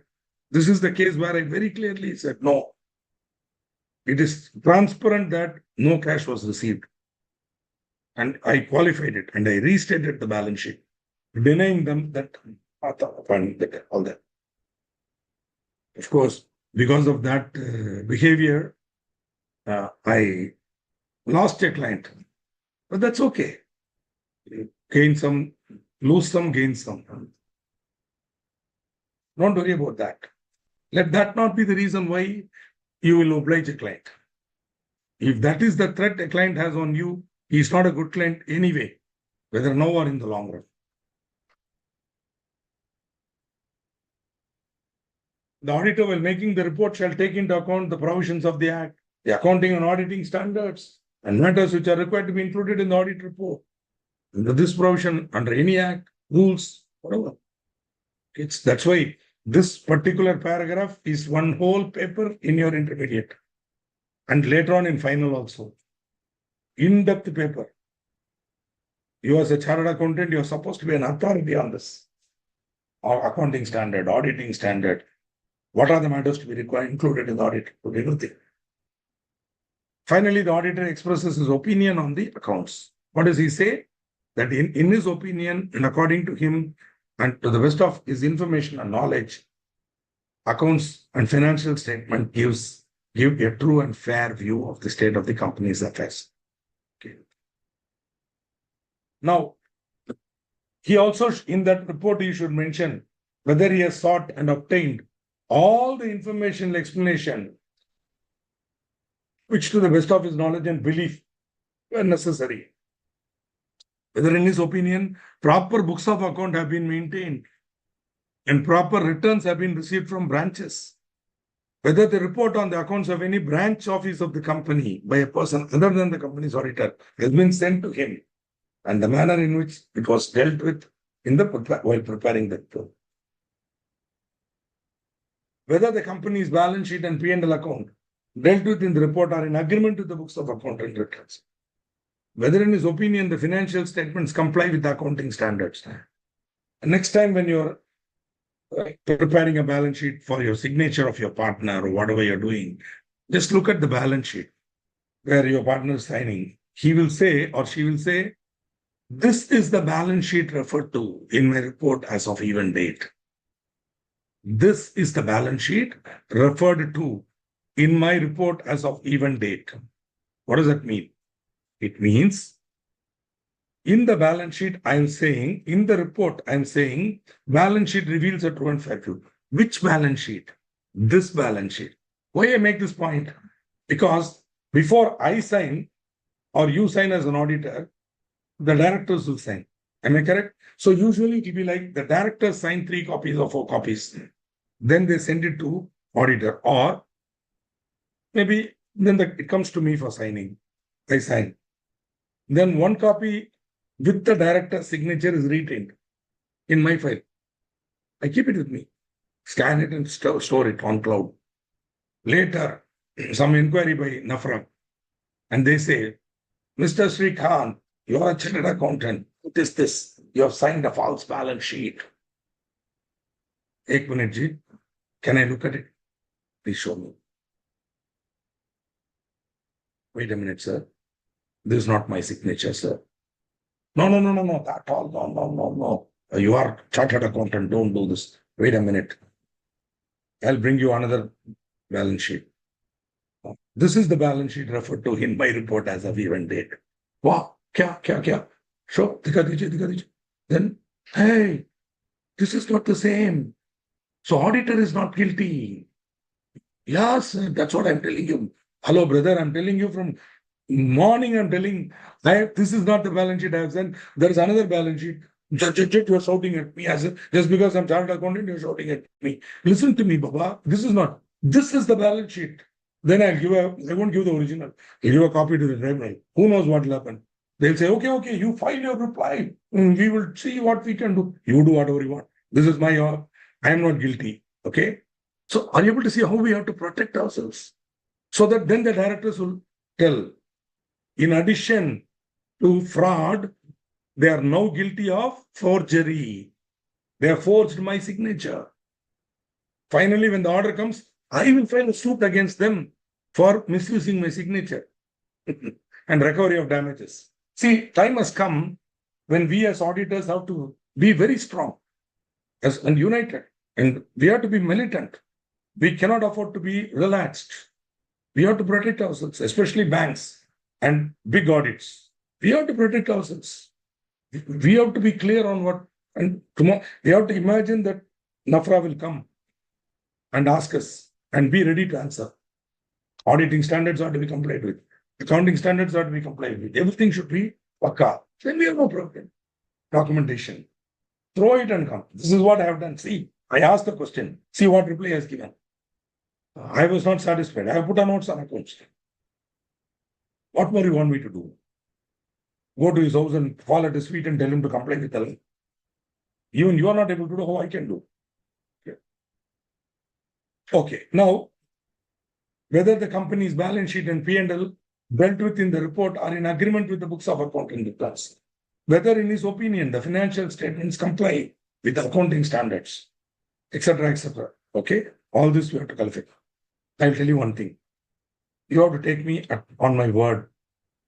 Some of you are people who read everything, memorize everything and all. Such people, sorry, but if you are smart, believe me, this part, they will not ask you any questions. They have not asked. So don't waste your time mugging up all this. If at all you want to study, study it in auditing, where it is going to come again. The same sections will come in auditing. Study it there. Don't study here. There, in more elaboration, you will study. Okay.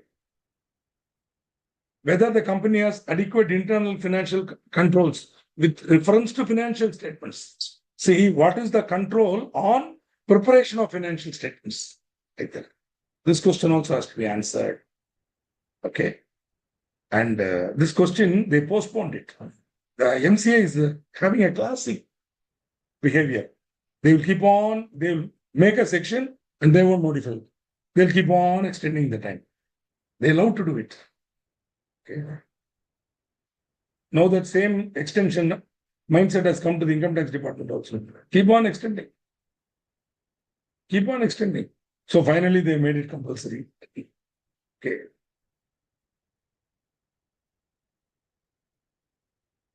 A private company is exempted from 143.3I, not completely, only 143.3I. Private company is not provided if it is OPC or small company, turnover less than 50 crores, aggregate borrowings less than 25 crores. Okay. See, there is one blanket exemption circular. From that only we have taken this. There is a blanket exemption circular for private companies which satisfy this requirement. Okay. Less than 25 crore borrowing from banks or financial institution, less than 50 crore turnover, OPC or small company. Any one of these criteria, if it satisfies, exempted from many sections, including 185 and all. Later when we come to final, you study 143.3.1 also exempted. Okay. The auditor's report should also include whether the company has disclosed the impact of any pending litigation. Pending litigation means any court cases which are not fully resolved. Suppose somebody has claimed damages. Case is pending. You have to. In fact, some people, they will get confused. Pending litigation. I still remember on audit, on NGO audit, we were there in, I think, somewhere in Rayalaseema district, near Kadri, I think. Beyond Kadri, I think it was Kadri, and Rayalaseema district, beyond Tirupati to Karnool. And there, that fellow knows only Telugu. I told my audit staff, one boy who knew Telugu, I told him, hey, you speak in Telugu, man, and get the audit done. So I don't speak Telugu, I'm Tamilian. Little this fellow goes and saying, are there any pending litigation? That fellow, sir. That fellow doesn't understand English. You speak in pending litigation, what he will understand? Then I call him, look here, court case undaha. Then he said, Ledu sir, no sir, audit man. See, I'm sorry, I'm making this comment here because sometimes in audit, you can't use big words. In the native language, whatever you're going, wherever you are going, you learn. See, Robert Clive did it. The Britishers did it. The Britishers learned any language where they came. The collectors learned Jharkhand. In Jharkhand, they learned the local tribal language. In Tamil Nadu, they learned Tamil. In Punjab, they learned Punjabi. The Britishers did it. But we are not willing to adapt to the local place. We want one language. It's not going to happen. So if you go to Andhra, you speak Telugu, the guy understands. Why you speak in some other language like this thought? So you also sort of become flexible with languages. Little bit you learn. Yeah, that man was so happy because he understood what I said. Is there any case pending before? Is there any case? No, that's all. Suppose it had been there, it's a sir, and he would have said, this is what it is. Wow. Make a note of it and comes. But you have to see whether it's. Sorry if I'm giving you all sorts of stories today. But what to do? 40 years of experience, only stories. Okay. Has delayed in transferring amounts to EPF, the EPF. You remember in dividend, we studied now 30 days payment, then within 7 days, then 7 years. After 7 years, you have to transfer it to IEPF. So what you should do, you should find out whether dividend was declared. Make a chart. Then that chart should be updated. 7th year, which is coming, what is deposited in the audit, year of audit. Then that chart should be signed by the auditee. Then your audit team should countersign it, put it in the file. That is audit working paper. So tomorrow they ask, how did you satisfy yourself? You should have a document. And that should be verified with the bank statement and noted. So-and-so amount was transferred to the IEPF on such and such a date. Proof verified. Sorry, this is called audit documentation. Okay. Whether you study it here or whether you study it in auditing, this is documentation. Okay. Has provided requisite disclosures in the financial statement as to holding as well as dealing in SBN. Say SBN and all old story, man. Now, where is them? Even the 2000 rupee note they have withdrawn. 500 rupees the only note that is available now. Written note. You go to Bhutan, they won't accept that also. Your 500 rupee note not acceptable. Only 100 rupee, 200 rupee note they will accept. If you go to Bhutan, don't ever take 500 rupee notes. Take only 100, 200, 50. Because they won't accept 500 because they are worried about counterfeit. Has made provision as required under the law or AS for material foreseeable losses on long-term contracts. See, infrastructure company takes a long-term contract. Because long-term contracts, within 3 years, I will know whether I make money or not. Because already the construction, if there's a delay of even say 1 year, believe me, it's barely breaking even. Another 6 months delay, I mean, without support from the government. Suppose government says stop, that's not my problem. But due to my own inefficiency, if I've delayed by another 6 months, and I have to compulsorily complete it at such and such a time, I have to put in more resources. I have to spend more. Definitely, I'll make a loss on that contract. If so, that has to be provided. Know itself. Prudence. Whether have they done that? Derivative also. Think about it. I've taken a short position. The day I took a short position onwards, that share venomously is going up. Every day it's going up. At one stage, strike price gone. Thereafter, continuous losses, my premium gone. So that premium is the loss now. If it's a future transaction, every day the loss is going up. I have to provide for it. Though I have not incurred it, because only when I exercise the option or close the future contract, the loss will be actually got. But as of today, it is there. It has to be disclosed or provided. Got it? I'm sorry. Actually, I'm unnecessarily teaching you auditing and accounting. You are all expert. Every auditor shall comply with the auditing standard. Agreed, Tadastu. The central government may prescribe the standards of auditing. Wow, what a great support. As recommended by the ICAI, WADA, in consultation with and after examination of the recommendations made by the NAFRA. Okay. It is further provided that until any auditing standards are notified, the existing auditing standards of ICAI shall be deemed to be the auditing standards. These are all pure theory, man. Believe me, questions are not going to come from this area. Believe me. Why I'm covering it? Because I have to cover it. Otherwise, you will tell, sir, the page number 12 onwards, you have not covered, sir. That's why I'm covering it. Okay. It's up to you to study smart. Somebody is very. I will read every page in the material, sir. That only question should come. No, read. That is your choice. Okay. This CARO I'm not going to cover because 100% it will be covered in auditing.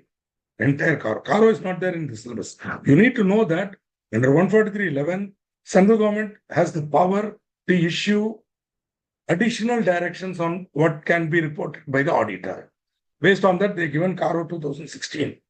Then recently CARO 2020 was given. Okay. Additional points. See, all knee jerk. The fellow they will make some mistake. One fraud will happen. Immediately catch the auditor. Let him do that also. Let him ask that also. Anything, they will catch the auditor. You report. See, this demonetization, what? Yeah. Anyway, you can catch him. He is going to report anyway. Independent of this, he is reporting. There's an ordinance there. Still, they want the auditor to report. Chalo, we'll do it. Not a big deal.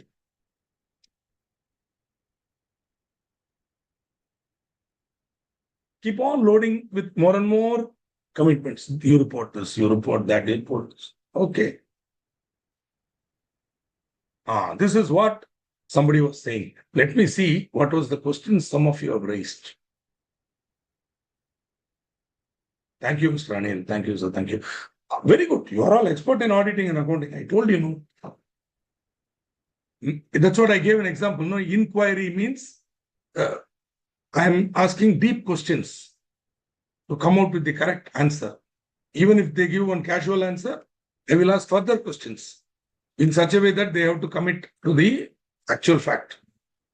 Okay, that is inquiry. I think I gave an example also, right? Inquiry versus inquiry. See, in auditing, definitely CARO will be there. I would hope it is there. You will study it. All these will come in auditing also. You would have studied it. Fantastic. Now we come to reporting of frauds by auditors. See, the statutory audit of a company does not require reporting of fraud. In CARO, we are supposed to report whether there is any fraud by or against the company, which has happened. But whether I should go around searching for fraud, I think not. But see, when I do an audit of the balance sheet, it is not just an audit of the balance sheet. It is a review of the entire year's performance. So, as part of the audit procedure, especially when I'm auditing expenses, etc., we will also see the internal control system. We will use a technique called internal control questionnaire. Maybe automated, may not be automated. Maybe a paper-based or automated or whatever. Whatever it is a guided questionnaire that an audit partner or an audit manager or an audit staff will have to sit with the auditee, key employees, and ask the questionnaires. And they will get replies. So when they see some disconnect, see the ICQ, based on the ICQ, what I used to do for my clients, and I still do is, for a new client especially, I will map it on a flow chart. Completely, I'll map it on a flow chart. And then apply my template on that flow chart, the standard template on the flow chart, and see where it is missing. What is it that they are expected to do that they are not doing? In this process, we may come across a fraud. No guarantee. A well-laid collusive fraud, I cannot do anything. But some frauds will come out. Even collusive fraud, the sign will come. Like the tail of the rat will be seen. You can't see the whole rat, but the tail will be wagging. So we catch the tail and pull it out, everything will come. We can do it, but that's not my job. Okay? So they're saying, notwithstanding anything contained in this section, if an auditor of a company, in the course of performance of his duties, while doing his duties as auditor, I need not go out of my way. Sir, forensic is a separate discipline, specialization area. I have done forensic, but a statutory audit cannot become a forensic audit. If you suspect fraud, appoint a forensic auditor. Let him go into it fully. Okay. But I can start it. I can light the match and throw and say, look here. I can see the rat's tail. The rat is somewhere there. Go catch it. Here is evidence that There is a rat. I can smell it. Who did it? Don't ask me. But it is there. Somebody is siphoning funds from you, or there is a clear loophole where they can siphon, or it could have happened. We can give like that. Earlier, we used to inform the board of directors and be happy with it.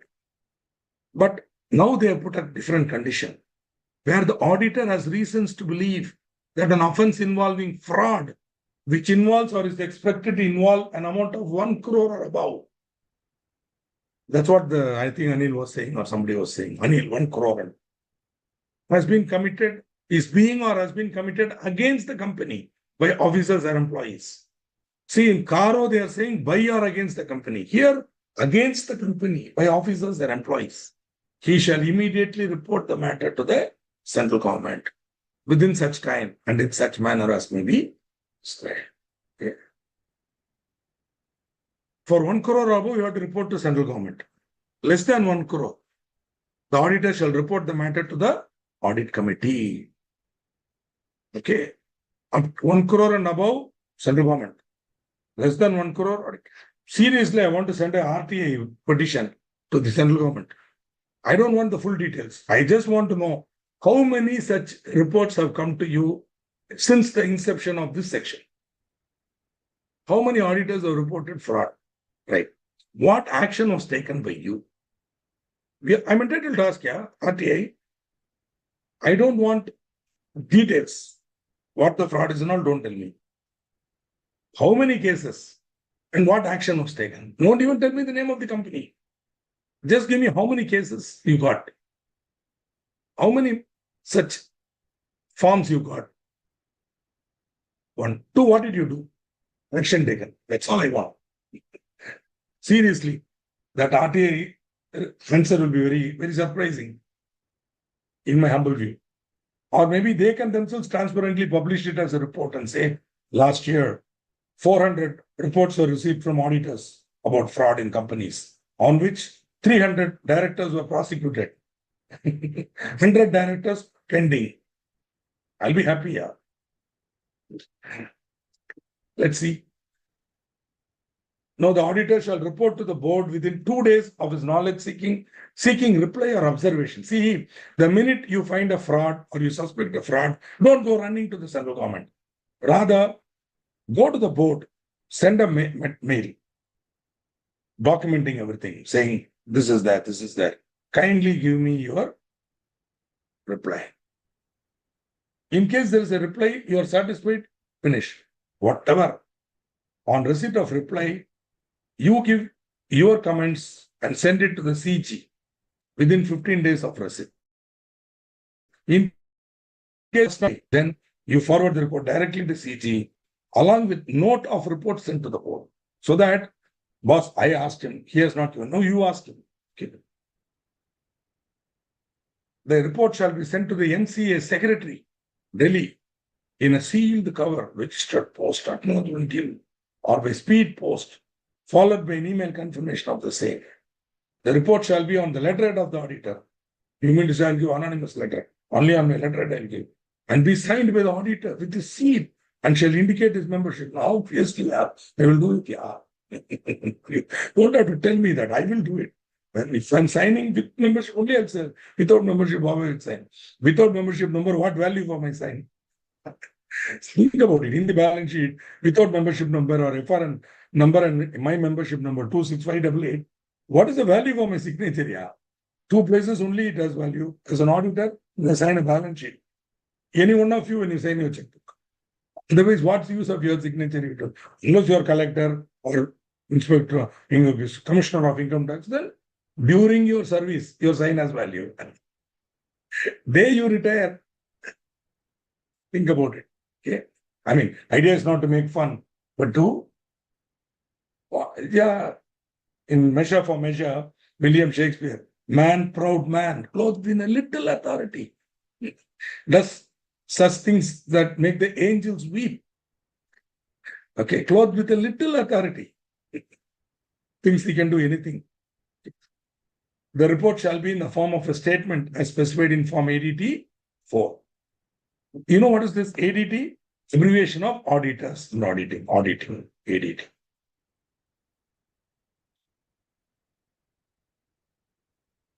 In case if it is less than 1 crore, then nature of fraud with description.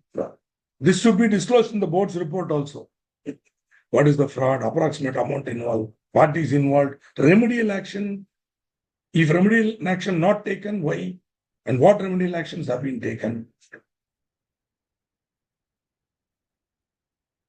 See, one very important point is there. Normally, as a chartered accountant, auditor, when I audit, I am bound by confidentiality not to disclose to third parties. Here they are very clearly saying where the auditor reports fraud in good faith, in accordance with subsection 12, he will not be regarded as having contravened any duty regarding confidentiality. Friends, I'm not giving a break because hardly another 10 to 15 minutes we can complete the topic. That's why I'm not giving a break. Please bear with me. We'll finish it and we'll close it. Whenever we finish, we'll close. No break. Okay.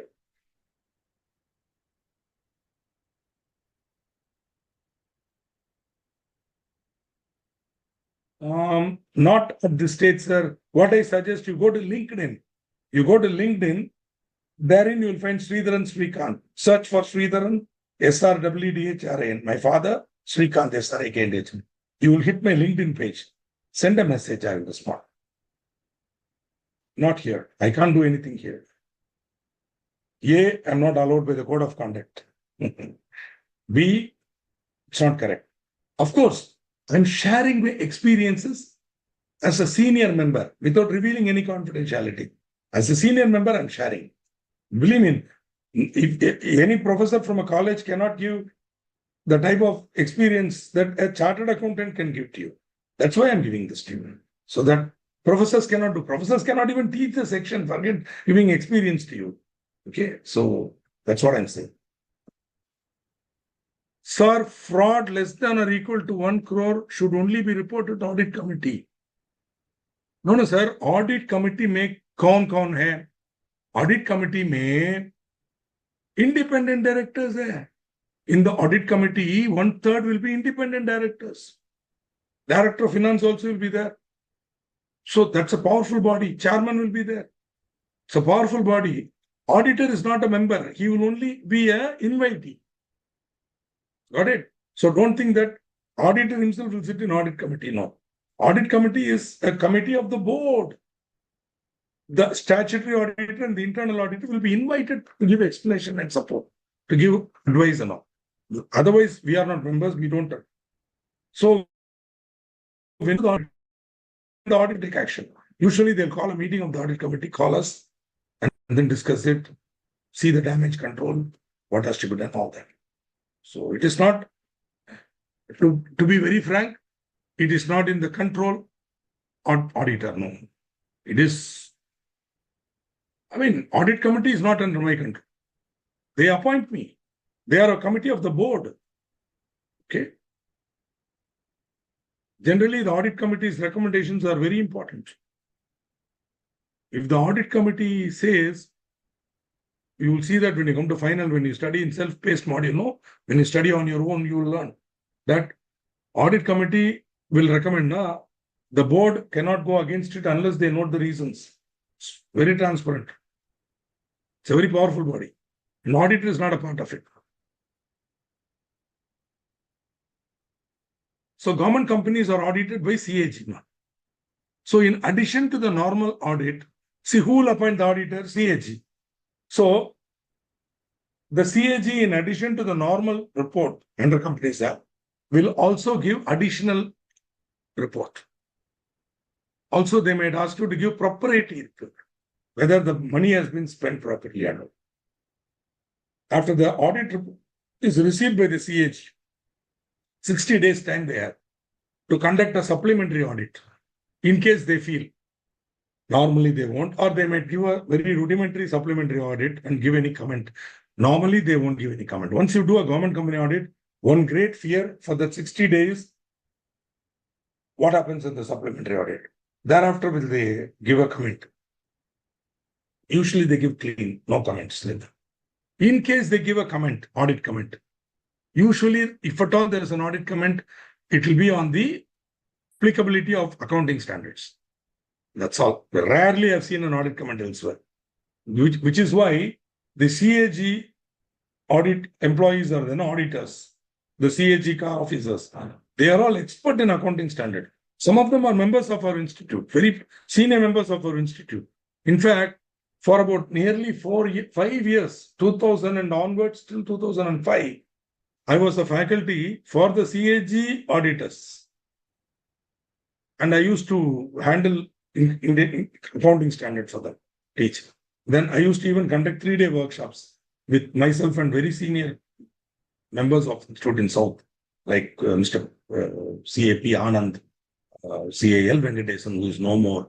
They used to come and share their experiences and depth of knowledge on accounting standard. Of course, dispute issues will be there, where the dispute will be discussed very friendly way. I used to mediate, and finally we'll all conclude, this is how it is. This is what auditor feels, this is what you feel. But at least we used to come to terms and views will be exchanged. They used to love it. They used to love the sessions. I used to love the sessions. And they were all cutting edge.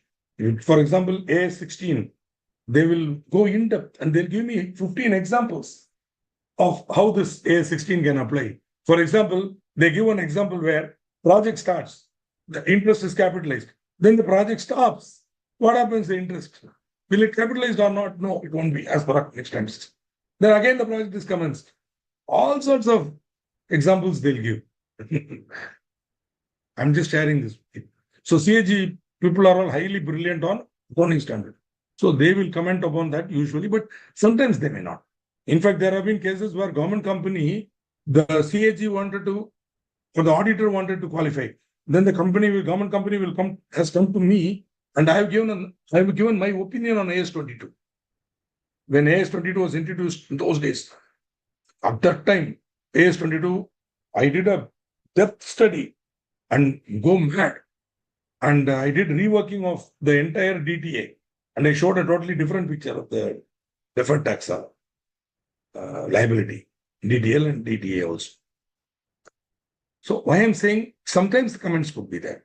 Any comments given by the CAG upon or supplement to the audit report shall be sent by the company to every person entitled to copies of audited financial statements and also placed before the AGM of the company. And the CAG can also conduct a test audit in addition to the regular audit, but rarely they will do it. Unless, for example, for certain large companies, the CAG has a whole floor where they will sit and continuously do an audit of the propriety of and fund utilization of the companies. But sometimes they can do a test audit also. So, branch office, where a company has a branch office, then it can be audited either by the company's auditor or by any other person qualified for appointment as auditor. So, he should also be qualified and not disqualified. If the branch is situated outside India, it can be audited by the company's auditor or by an accountant or any other person duly qualified as an auditor of the branch office in accordance with the laws of that country. So, branch office, think about it. If you have a branch in Singapore, your statutory auditor he will also sign for that Singapore branch. He can audit it.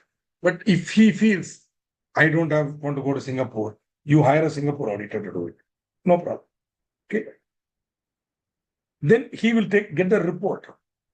So the branch auditor has the same duties and powers as the company's auditor with respect to the branch. Finally, the branch auditor will prepare a report, but he won't send it to the members or the board.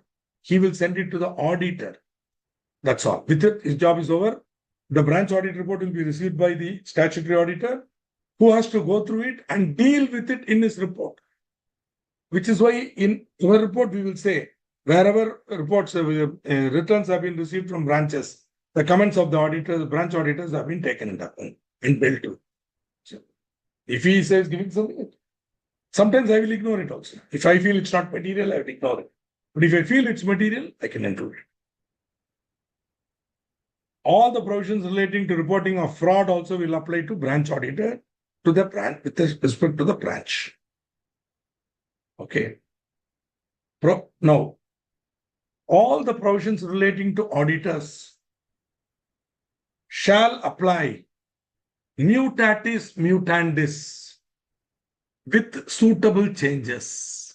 Mutatis mutandis means with suitable changes to a cost auditor and a secretarial auditor.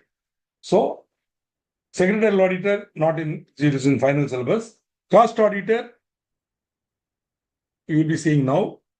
So, all these provisions, etc., 148 and section 204 are applicable to cost auditor and secretarial auditors. But obviously, see, statutory auditor, I have to make certain inquiries. That cost auditor need not do, secretarial auditor need not do.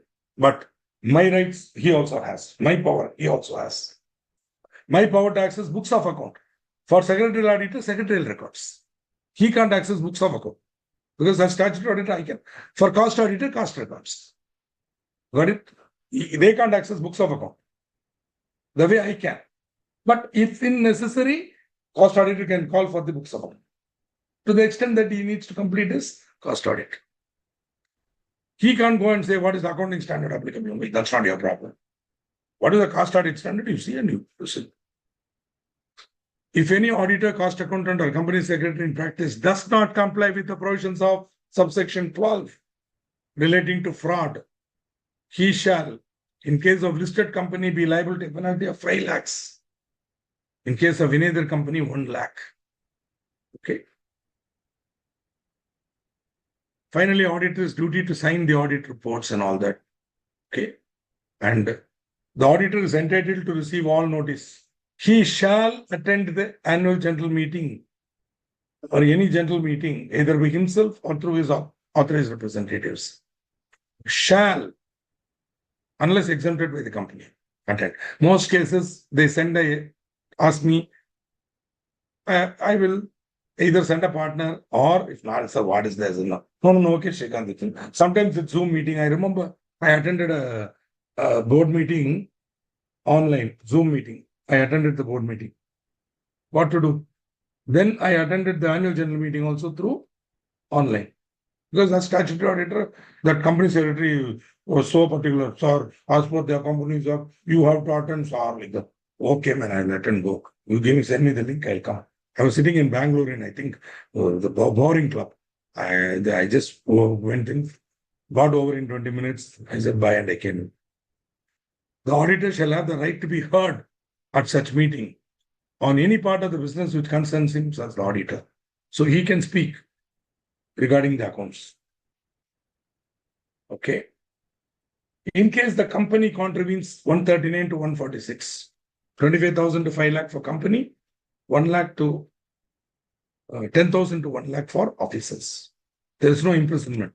It was there earlier, now cancelled. Punishment for auditor, 139 violation, 144. When you do something, service which is prohibited, 145. If it is done unknowingly, 5,000 or 4 times the remuneration. Where it's done knowingly, then imprisonment up to 1 year and fine 20 to 25 lakhs or 8 times remuneration, whichever is less. If convicted, then he has to refund the remuneration and also pay damages for any losses. Very stiff. Believe me, being a practicing CA, it's not easy. So we come to almost the fag end of our session. We go to cost audit. Section 148. See, cost audit is an audit of the cost records to see whether the company has a system of recording cost, segregating cost, so that the cost per unit. See, at the end of cost records, costing, you have cost per unit. Whether they have the method to arrive at the cost per unit, especially multi-product industry, byproducts. How do they segregate? You know very well. There's a separate paper for cost accounting where you would have studied this. Okay. In final, it is optional. You can, it's a self-based module. Study on your own. The central government may prescribe maintenance of particulars relating to utilization of material or labor. or to other items of cost as may be prescribed. This shall also be included in the books of account kept under section 128. If you remember, when we studied financial statement accounts, they said a company should also maintain records of cost. Central government shall, before issuing such order in respect of any class of companies, consult the regulatory body, if any. Okay. So basically, what are the companies that require to maintain cost records? Turnover is not less than 35 crores. Cost records to be maintained by companies where the turnover is not less than rupees 35 crores. Out of this, following companies shall have mandatory cost audit. If it's in the regulated sector, see, all companies having turnover not less than rupees 35 crores of specified industries, not all, specified industries. Okay. Only those industries cost audit is needed. Not all companies which are having more than 35 crore. No. If it is in the specified industry prescribed by the central government. So central government has prescribed cost records for a certain set of industries. Only those industries where the turnover is not less than 35 crore, you have to have cost records. Out of these companies, out of this, companies in the regulated sector, meaning where there is a regulation. Today, very few are in the regulated sector, like telecom, banking. Banking won't come under cost audit anyway. Telecom, electricity, EB, private energy companies. Very small group regulated. Earlier, everything was regulated. Today, nothing. Cement not regulated. Sugar is regulated. Very few industries are regulated. Thanks to Manmohan Ji in 1991, we have come out of license large. We are now in a free market capitalistic economy where no licenses, nothing. You set up a business, you make money, make loss, make loss. Government is not bothered about. We are no longer a socialistic country. We cannot afford to be. Problem with socialism is somewhere you run out of other people's money. So we can't. Only we are a free market capitalist, slowly moving towards FMC. Therefore, regulation has been removed from most industries. Okay. But in some cases where it's a regulated sector, overall annual turnover from all products and services during immediately preceding financial year is greater than or equal to 50 crores. Then cost audit compulsory, regulated sector. And the aggregate turnover is greater than or equal to rupees 25 crores. Okay. Or overall annual turnover from all products and services is 100 crores. And this product turnover is 35. You got it? Overall turnover 50 crores. This product, which is coming under cost records, greater than or equal to 25 crores. Both conditions should be satisfied. Suppose this is going above 25 crore, but overall turnover is not above 50 crore. No need. Regulated sector. Suppose this is above 35, but overall turnover is not above 100 crore. No need for cost audit. Okay. The cost audit shall be conducted by the cost accountant, member of the Institute of Cost Accountants of India, ICAI. They are also called ICAI. Super confusion. So you have to be clear when you say you're a member of ICAI, which ICAI? Okay. Who shall be appointed by the board? Noted, Your Honors, statutory auditor appointed by the shareholders in general meeting. Cost accountant, cost auditor appointed by the board. Okay. And no person appointed under section 139 as an auditor of the company shall be appointed for conducting the audit of cost records. Usually, the board will appoint him from the panel with the central government. There's an empanelment. And of course, even if not, you can appoint anybody. Many times, companies which are crossing this limit, they will come to us as statutory auditors and ask, sir, that cost audit compulsory. Sometimes we have to tell them, your product comes under cost records and your turnover is above 35 crore. You have to get a cost audit, a cost records maintained. Oh my God. And your overall turnover is now 150 crore. Cost audit. Srikanji, come on, already you are auditing. One more audit. Yes, one more audit. Who will do it? I don't know. No, you yourself bring. Okay. Phone kar do. Hey, cost audit do. Go and do it. That's good. No person appointed under section 139 as an auditor of the company shall be appointed for conducting cost accounts. You may be a cost accountant, but if you're practicing as a CA, you cannot sign cost audit report. 1. 2, if you are the statutory auditor, you cannot be appointed for auditing cost accounts. Okay. First of all, chartered accountant now cannot do cost audit. In those days, they said if sufficient number of cost accountants are not there, then a chartered accountant with a suitable qualification can sign. Now, I think sufficient number has come, so they don't have. Cost auditor to comply with cost auditing standards, okay, etc., etc. Here again, where there is a board, the board will appoint. Where there is an audit committee, the audit committee will recommend the remuneration for cost auditor and appoint it. Okay. The audit conducted under section 148 shall be in addition to the audit under section 143. Wow. The qualifications, disqualifications, rights, duties, and obligations applicable to statutory auditor shall apply to cost auditor. It shall be the duty of the company to give all assistance and facilities to the cost auditor appointed under this section for auditing the cost records of the company. Okay. Cost auditor submits his report to the board. Then the company should furnish the cost audit report to the central government within 30 days. Then the central government, if suppose the cost auditor has made any qualification, then the company has to give explanation to the central government. And central government can call for further information. Finally, the government will put a chop and complete it. Till that is one cycle. Appointment, conduct of audit, submission of report to the board, board submits to central government closes that report. Then again, next year, like that it will go on. If any default is made in complying with the provisions of section 148, the company and every officer shall be in default. The cost auditor who is in default shall be punishable, similar to what the auditor has to do. Friends, I decided, as I told you, to go ahead with the session without a break. Now, it is open. If you have any queries, you can ask me. Sir, regulated sectors are there, sir. Like, for example, telecom is still regulated. Energy is still regulated, like that. Very few are there. Most of it is non-regulated.